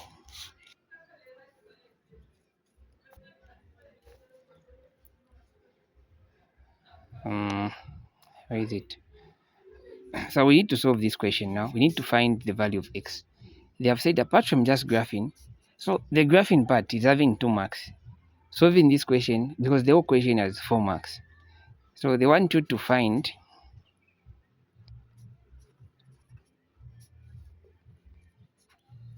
no, this is modulus. What am I writing? Modulus 2x plus 1. Yeah. So they want you to solve for x. Then you get the full 4 marks. So the way that you do that is introduce power 2 to both sides. The reason why we're doing this is this side you want to get rid of the square root. This side will get rid of this modulus. Okay, that's why we're introducing power 2 to both sides. So this side will remain with, no, actually 2 won't make us get rid of the moduluses. It is only going to help us get rid of the square root. So here will still remain with, of course, the moduluses, but that's not the reason of introducing 2. The reason why we raised both sides to power of 2 is because of the presence of this. If this side there was just modulus, there was no square root, would have done it differently. Yes, there's a video I think where I solved some term 1 tutorial sheet. I think I solved those kind of questions. Okay, so this side we're going to still remain with power 2. So now this side, expand this. So let's expand the other side. So this one, when you expand it, you're going to get 4x power 2 plus 1 plus 4x. Okay, so let's take everything on the other side. So we have 1 minus 2x minus 4x power 2 minus 1 minus 4x less or less than 0. Let's see the like terms which can cancel, like this one and this one will cancel out. What else? These two, they will just add, right? 4, 5, 6. So eventually we'll have 4x power 2 minus 6x less than 0. So we need to solve for x. How do we do that? So what we're going to do is we are going to find the critical points. So let's do it like we are trying to solve for x. So we can factor out what is common. For simplicity purposes, I'm just going to factor out x. And I'm going to remain with negative 4x minus 6, right? So equate this to 0 to find the critical point. So the first critical point that we know is 0. The second critical point, get this and equate it to 0. We have negative 4x, take it on the other side, over negative 4 over negative 4. So x eventually is going to be 6 over negative 4, which we can simplify to 2 into 6, it is 3. 2 into 4, it is 2. So the other critical point is negative 3 over 2. So right now we have two critical points. We have 0 and negative 3 over 2, right? Now we need to find the value of x. How are we going to do that? We're going to do this.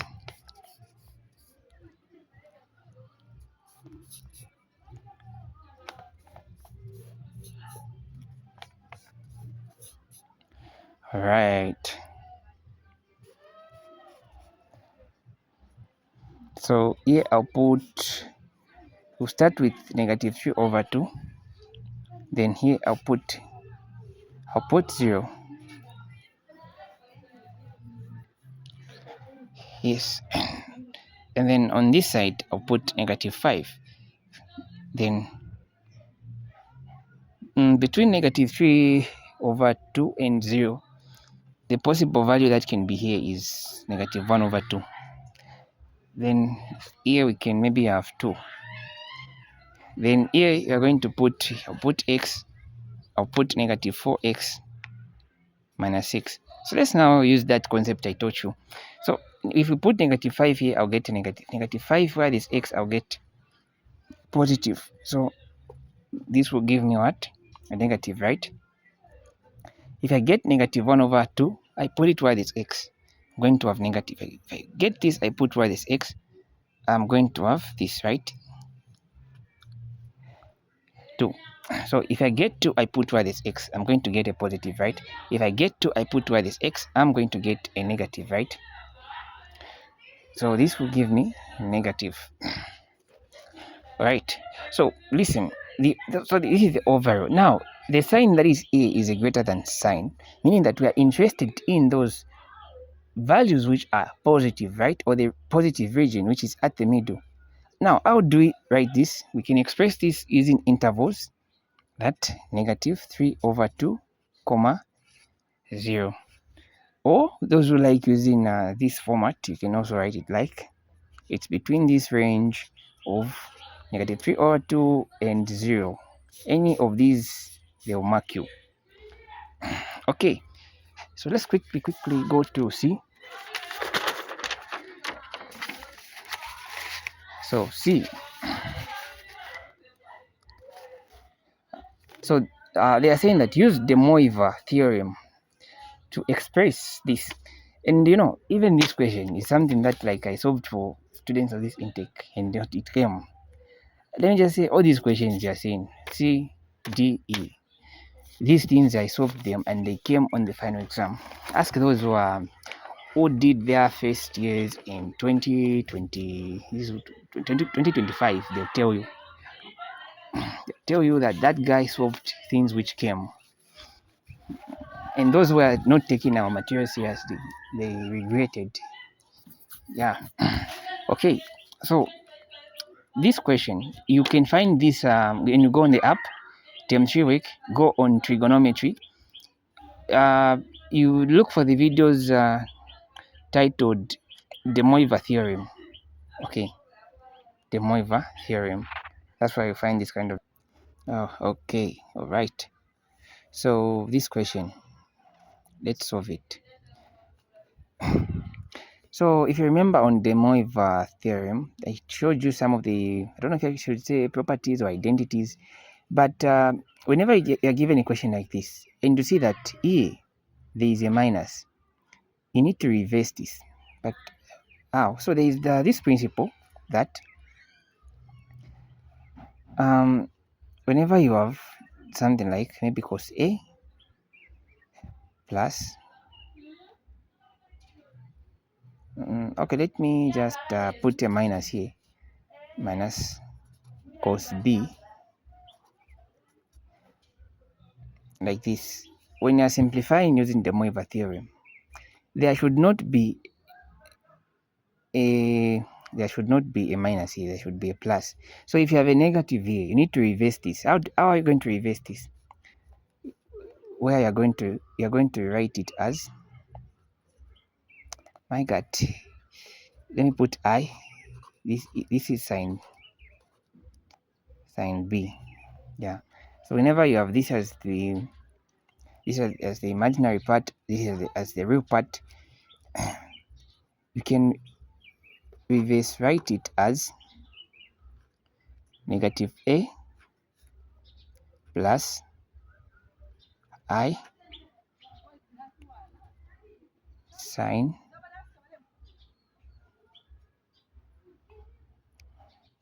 in fact, let me just put A here. I'll tell you the reason why, and negative A here. So the reason why I've put A here and A here is because the values that is here and here should be the same. So my point here is that whenever there is a negative A, reverse it where we put negative A and negative A, like this, negative A here, negative A here. And make sure that what is here and what is here, they are the same. Okay? Okay, so this is how we are going to apply the property. Then the other property is, I think let me first apply that property. So the only one which is requiring us to apply that principle is the one on the numerator, right? So it's going to look something like this.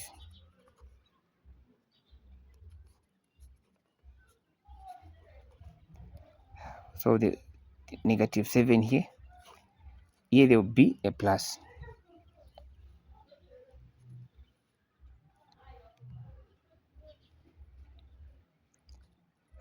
I sine negative 7 power 3. Okay, so we have cos pi over 7 plus I sine pi over 7, right?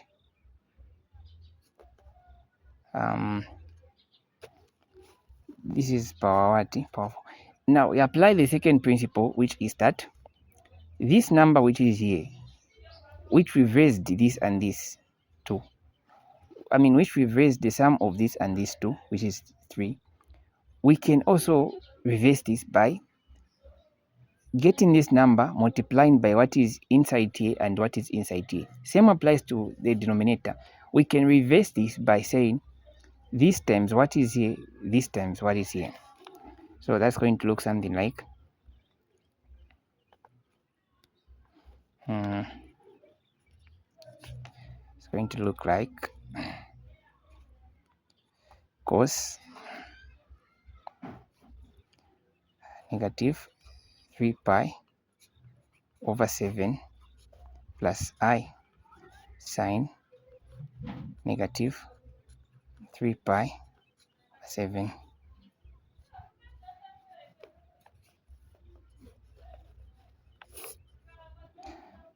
All right, so 4 times this. Okay, so now I'm going to say so this one we're going to do the same thing. So we'll get this times what is here, so it's going to be 4 pi over 7 plus I sine 4 pi over 7, like that. Okay, now we have things which are balanced. The first thing is that here we have plus. On here there is plus, not minus. Here is plus. And the second thing is what is here is same with what is here, and what is here is same as what is here. Now, since this is being divided by this, whenever we are dividing, we subtract corresponding terms, whereby the one that is having cos on the numerator, subtract this and this, where you say this minus this. So basically, it's a case whereby you say negative 3 pi over 7 minus 4 pi over 7. This is going to give you negative 7 pi over 7. And also, even here, if you say this minus this, it will also give you negative 7 over pi. So to write your final answer,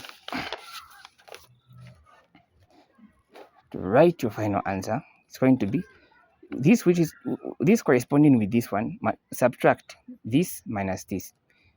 This minus this.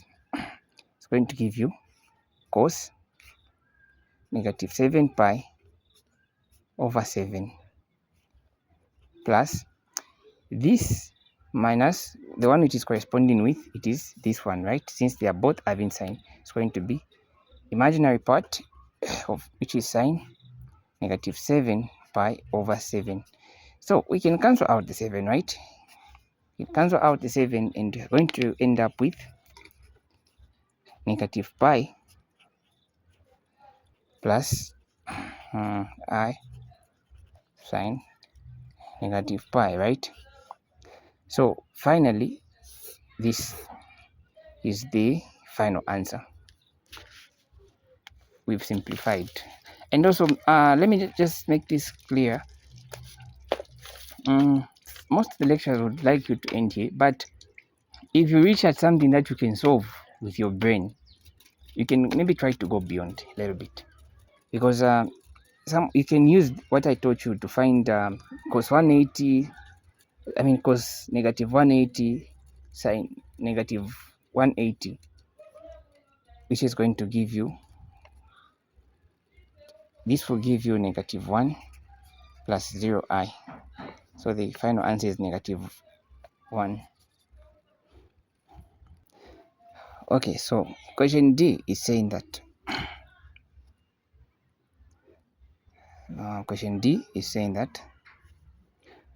they want you to find the derivative of this expression. So you start differentiating one by one. Derivative of this one, it is. So this question, it is why we even end up using what is called implicit differentiation, because it is having the mixture of x and y's. So we will be differentiating with respect to x. So 2 times 3, that's going to give you 6. This will be 14 y times dy dx. Because we are differentiating with respect to x, but we have a y value. If you have access to the app, go under calculus, you'll see a video titled Implicit Differentiation. I solved a bunch of tutorial questions there. Okay, this video is just meant for revision, so I won't really go much deeper into that. Then, even here, you have to find derivative of this. Now, this one will require you to use product rule.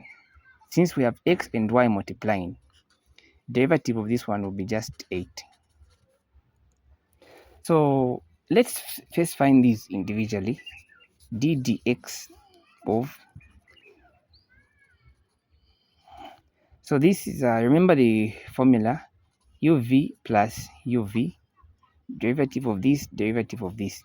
We'll use this formula to differentiate this, where our u is this, our u is this, our v is this. So derivative of u is simply 1, right? Derivative of v is z, not v, v itself is y, plus u is x. Derivative of v is what? 1 dy dx, right? So say just say times dy dx. Okay, so this is the value of the derivative of this thing here. So I'm just going to, and since there is 4, we multiply by 4. So it's going to be 4y plus 4x dy dx.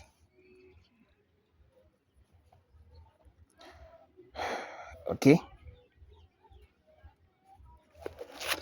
Okay.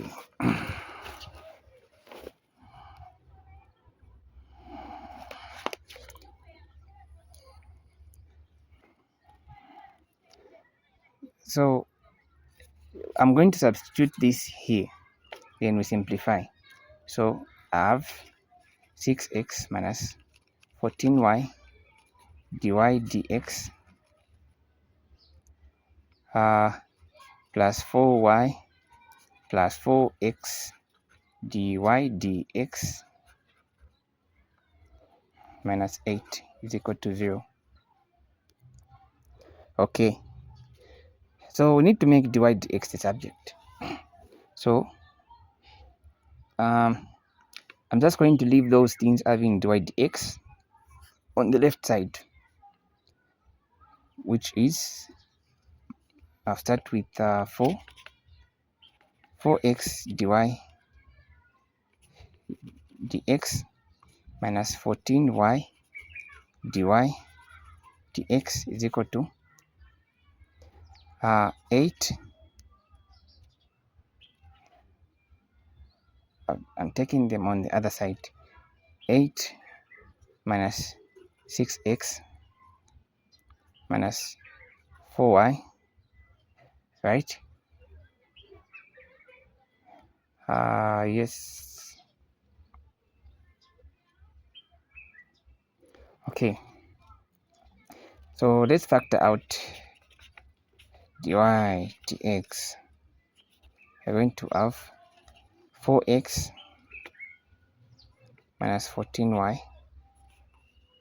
So here, okay. So here's the thing. Let me just get rid of this. If you want, when you reach at this stage, before you even factor out, you can divide throughout what is common. You can try to reduce this whole expression, and we can reduce by dividing by what's the smallest figure that we can divide throughout to, right? So you can do this, divide by 2 to just reduce. If you see that there's a number which you can divide throughout the expression to reduce these figures, but even if you don't do that, it doesn't matter. Okay, so even here I'll divide by 2. I hope you get what I'm doing. So if you divide by 2 here, I'll just get 2x dy dx minus if I divide by 2, I'll get 7y dy dx, right? Divide by 2 there, I'll get 4. Here I'll get negative 3x negative 2y. Okay, so let's factor out dy dx. We remain with 2x minus 7y. But doing this is not really a mandatory. I don't think it can really matter, because it just depends with you who's solving. If you want to work with small numbers, you can do this. If you want to work with bigger numbers, you can just proceed to still mark you. Okay, just that most of the time you see people doing it like this. Don't be confused. Okay, so over 2x minus 7y over 2x minus 7y. So dy dx is equal to 4 minus 3x minus 2y over 2x minus 7y.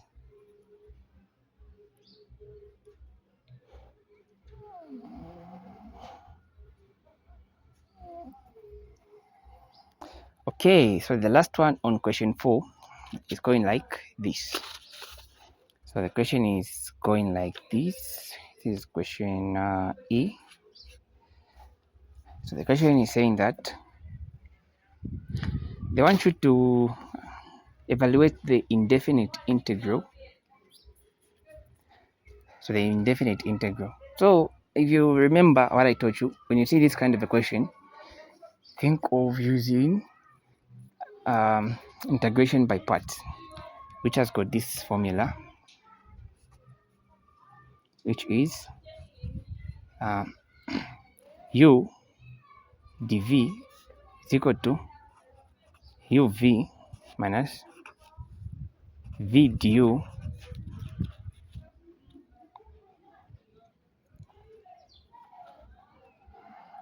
okay. So now you are going to use Liate to know which one is your u and which one is your dv, the Liate strategy. Okay, if you don't understand this strategy, I've taught this. So when you go there on the app, check for the videos titled integration by parts.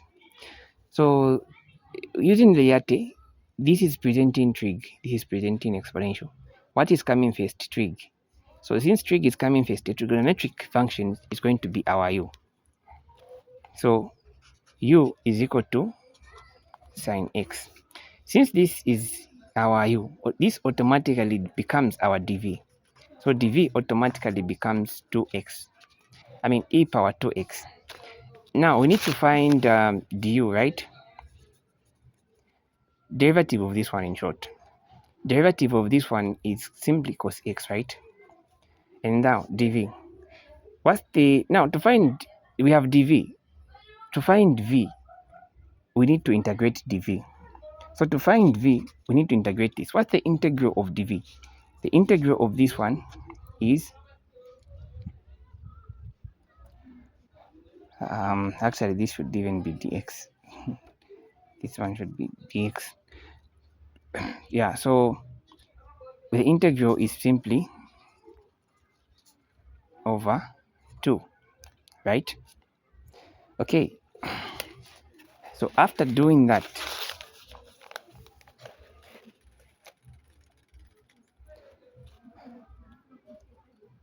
after doing this, we are now going to substitute in the formula.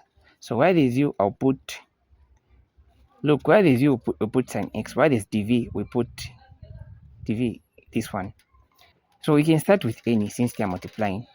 In short, we can also write it as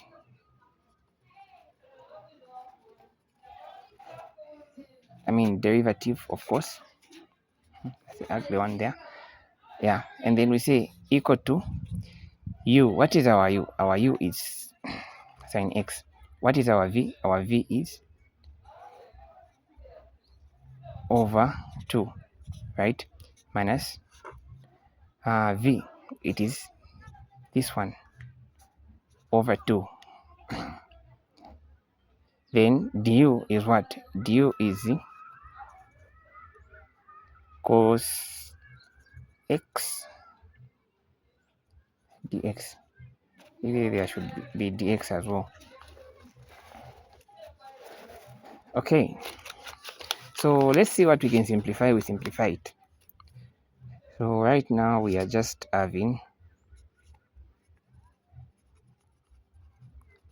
dx is equal to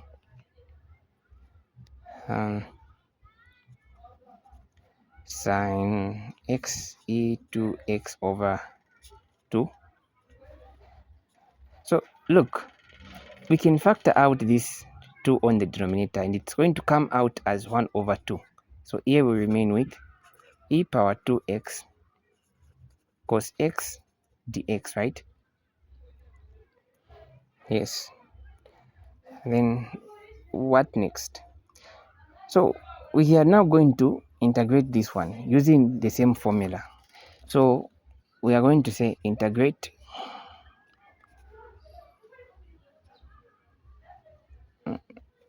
what am I doing? Integrate. We are now going to integrate this because the only method that we can use to integrate this is this formula. So we are going to integrate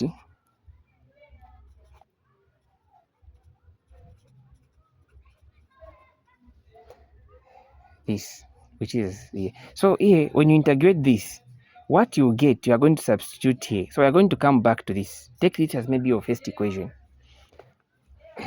So using this same formula here,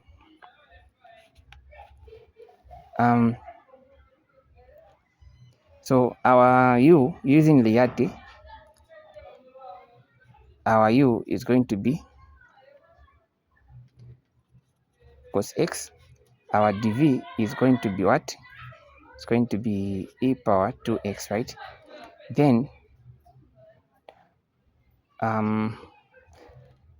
our to find du, differentiate this is going to give you derivative of u, it is negative sine x. Then to find v, we are going to integrate this, so it's going to give us e power 2x over 2, right? So now let's substitute in this formula. So we have e power 2x cos x dx is equal to u. What is our u? Our u is cos x. V, what is our v? Our v is e2x over 2.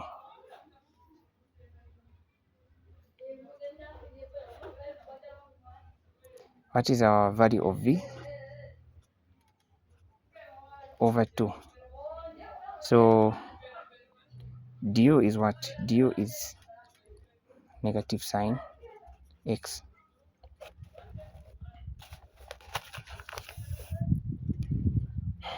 Okay. So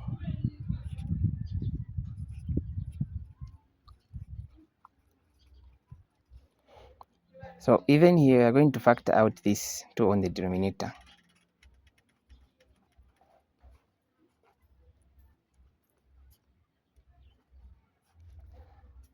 It's going to be 1 over, and also this negative will also factor it out. It's going to make this one become a positive. So this is going to look like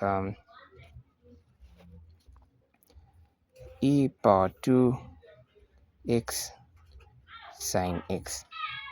Okay, so we've just found this. So wherever there is this, I'm going to substitute with what? With this whole thing. Have you seen? So this is going to be, so I'll go back to this expression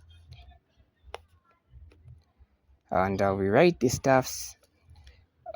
I have e power 2x sine x dx is equal to sine x e2x over 2 minus 1 over 2, right? Then we say we open the bracket. So where is this? I'm going to substitute this whole thing, right? So that whole thing is involving cos x e power 2x over 2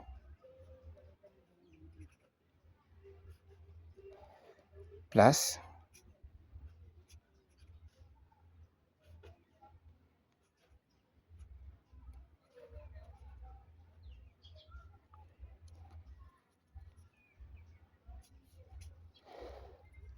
okay. So this is what we have. So now our job is to just simplify. So I'm going to simplify by first expanding this throughout. That's going to make me to end up with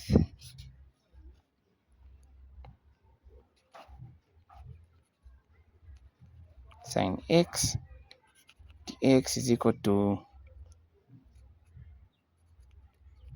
sine x e2x. So we multiply that one throughout. It's going to, this one I can also write it like this. So it's going to be negative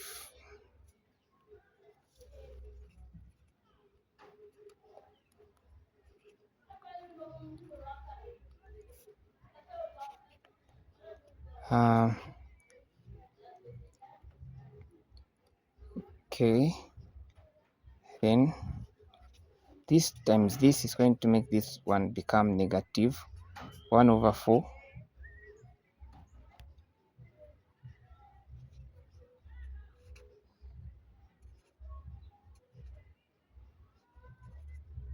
2x sine x. So now our job is to get this and take it on the other side so that we can look. First, now I want to take note of this. So we are having this. So I'll take this on the other side. I'll get this and take it on the other side. And it's going to look like this. Dx, even here there should be dx. Plus 1 over 4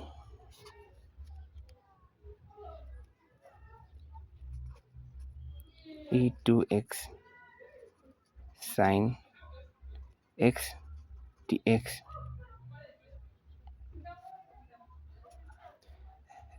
So now here we remain with sine x e2 power x over 2 minus cos x e power 2x over 4. Okay, yeah. So it's like you are just adding their coefficients. So 1 plus 1 over 4. Use the methods that you know, but it should give you 5 over 4. So since these are like terms, they can be added, right? And when you add them, they are going to give you this. They'll give you 5 over 4 integral e power 2x sine x dx and equal to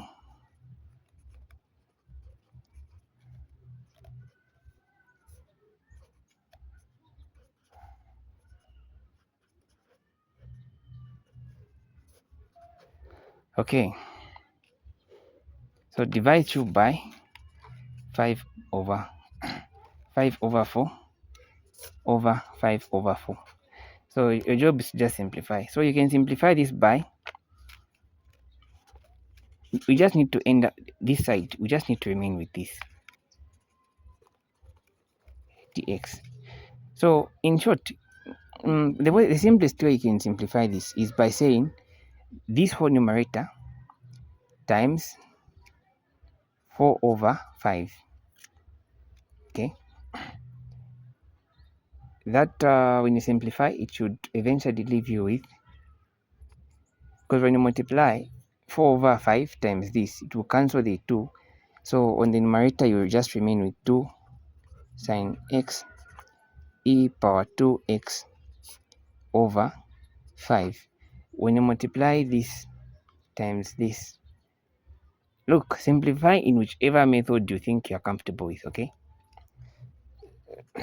So this, we'll cancel this 4. Then on the denominator, remain with 5 as well. So here we'll just remain with cos x e power 2x over what? Over 5. So now we can make it a single fraction, and it's going to be just going to be 2 sine x e power 2x minus cos x e power 2x over 5. So this is, and not to forget, add plus c. Okay, plus c. So this is the integral. So this is integration by parts. Trust me, this is very simple. In case maybe you think this is tough, trust me, go and watch my videos.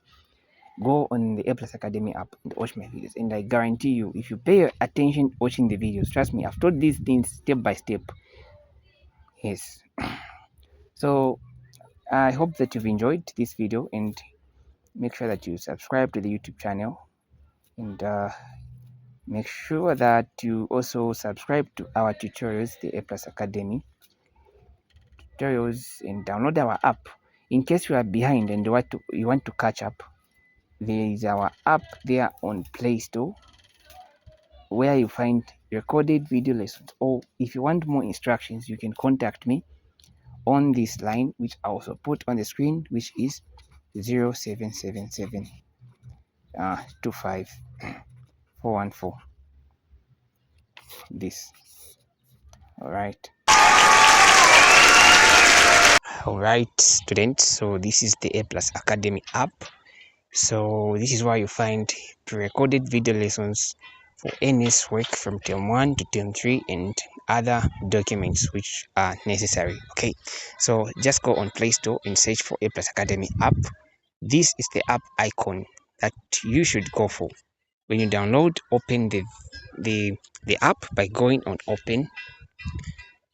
So when you just log in, make sure that you create an account, then log in. You see these videos and documents. Okay, so you find this screen. So go under here, under videos. So select the term. Let's say if you want videos for term 3, go on term 3. If you want videos for math, go on ma110. So in case maybe you are very behind, that you don't know trig, these are the only videos you need to watch in order to be able to solve any question under trigonometry. Okay, so everything has been taught. We are focused on things which they bring on the exam, and this video that you are watching right now, all the concepts which are going to be used or which are being used to solve any question under trig, the concepts are in these videos. These videos are very manageable. You just need maybe like a week or 2 weeks, depending with the pace, but they are very summarized. Okay, and we've also exposed you to exam questions. So apart from the videos for trig, there are also videos for calculus. You'll find the videos here. So we've also solved a bunch of questions in these videos to expose you to all possible questions they can ever bring on calculus. So these are the only videos you need to watch. All right, and also in case you want to access the documents, there are also some solved documents here. All the past papers, the tutorial sheet, they have been solved here. Okay, so just go under solved past papers. You find all the sessionals that have been solved. Even the past papers, the tutorial sheets are all available. Okay, and even term 1 week, term 2 week, in case maybe you are very behind, you didn't understand term 1 week, you're not very comfortable, videos are already here. is term 2, all these term 2 topics, you find the simplified videos. So all the knowledge that's going to be used in this video and that's been used in this video is found on Implicit Academy app. So make sure that you download the app and subscribe. For more information, contact me on the number which I'll put there on the screen.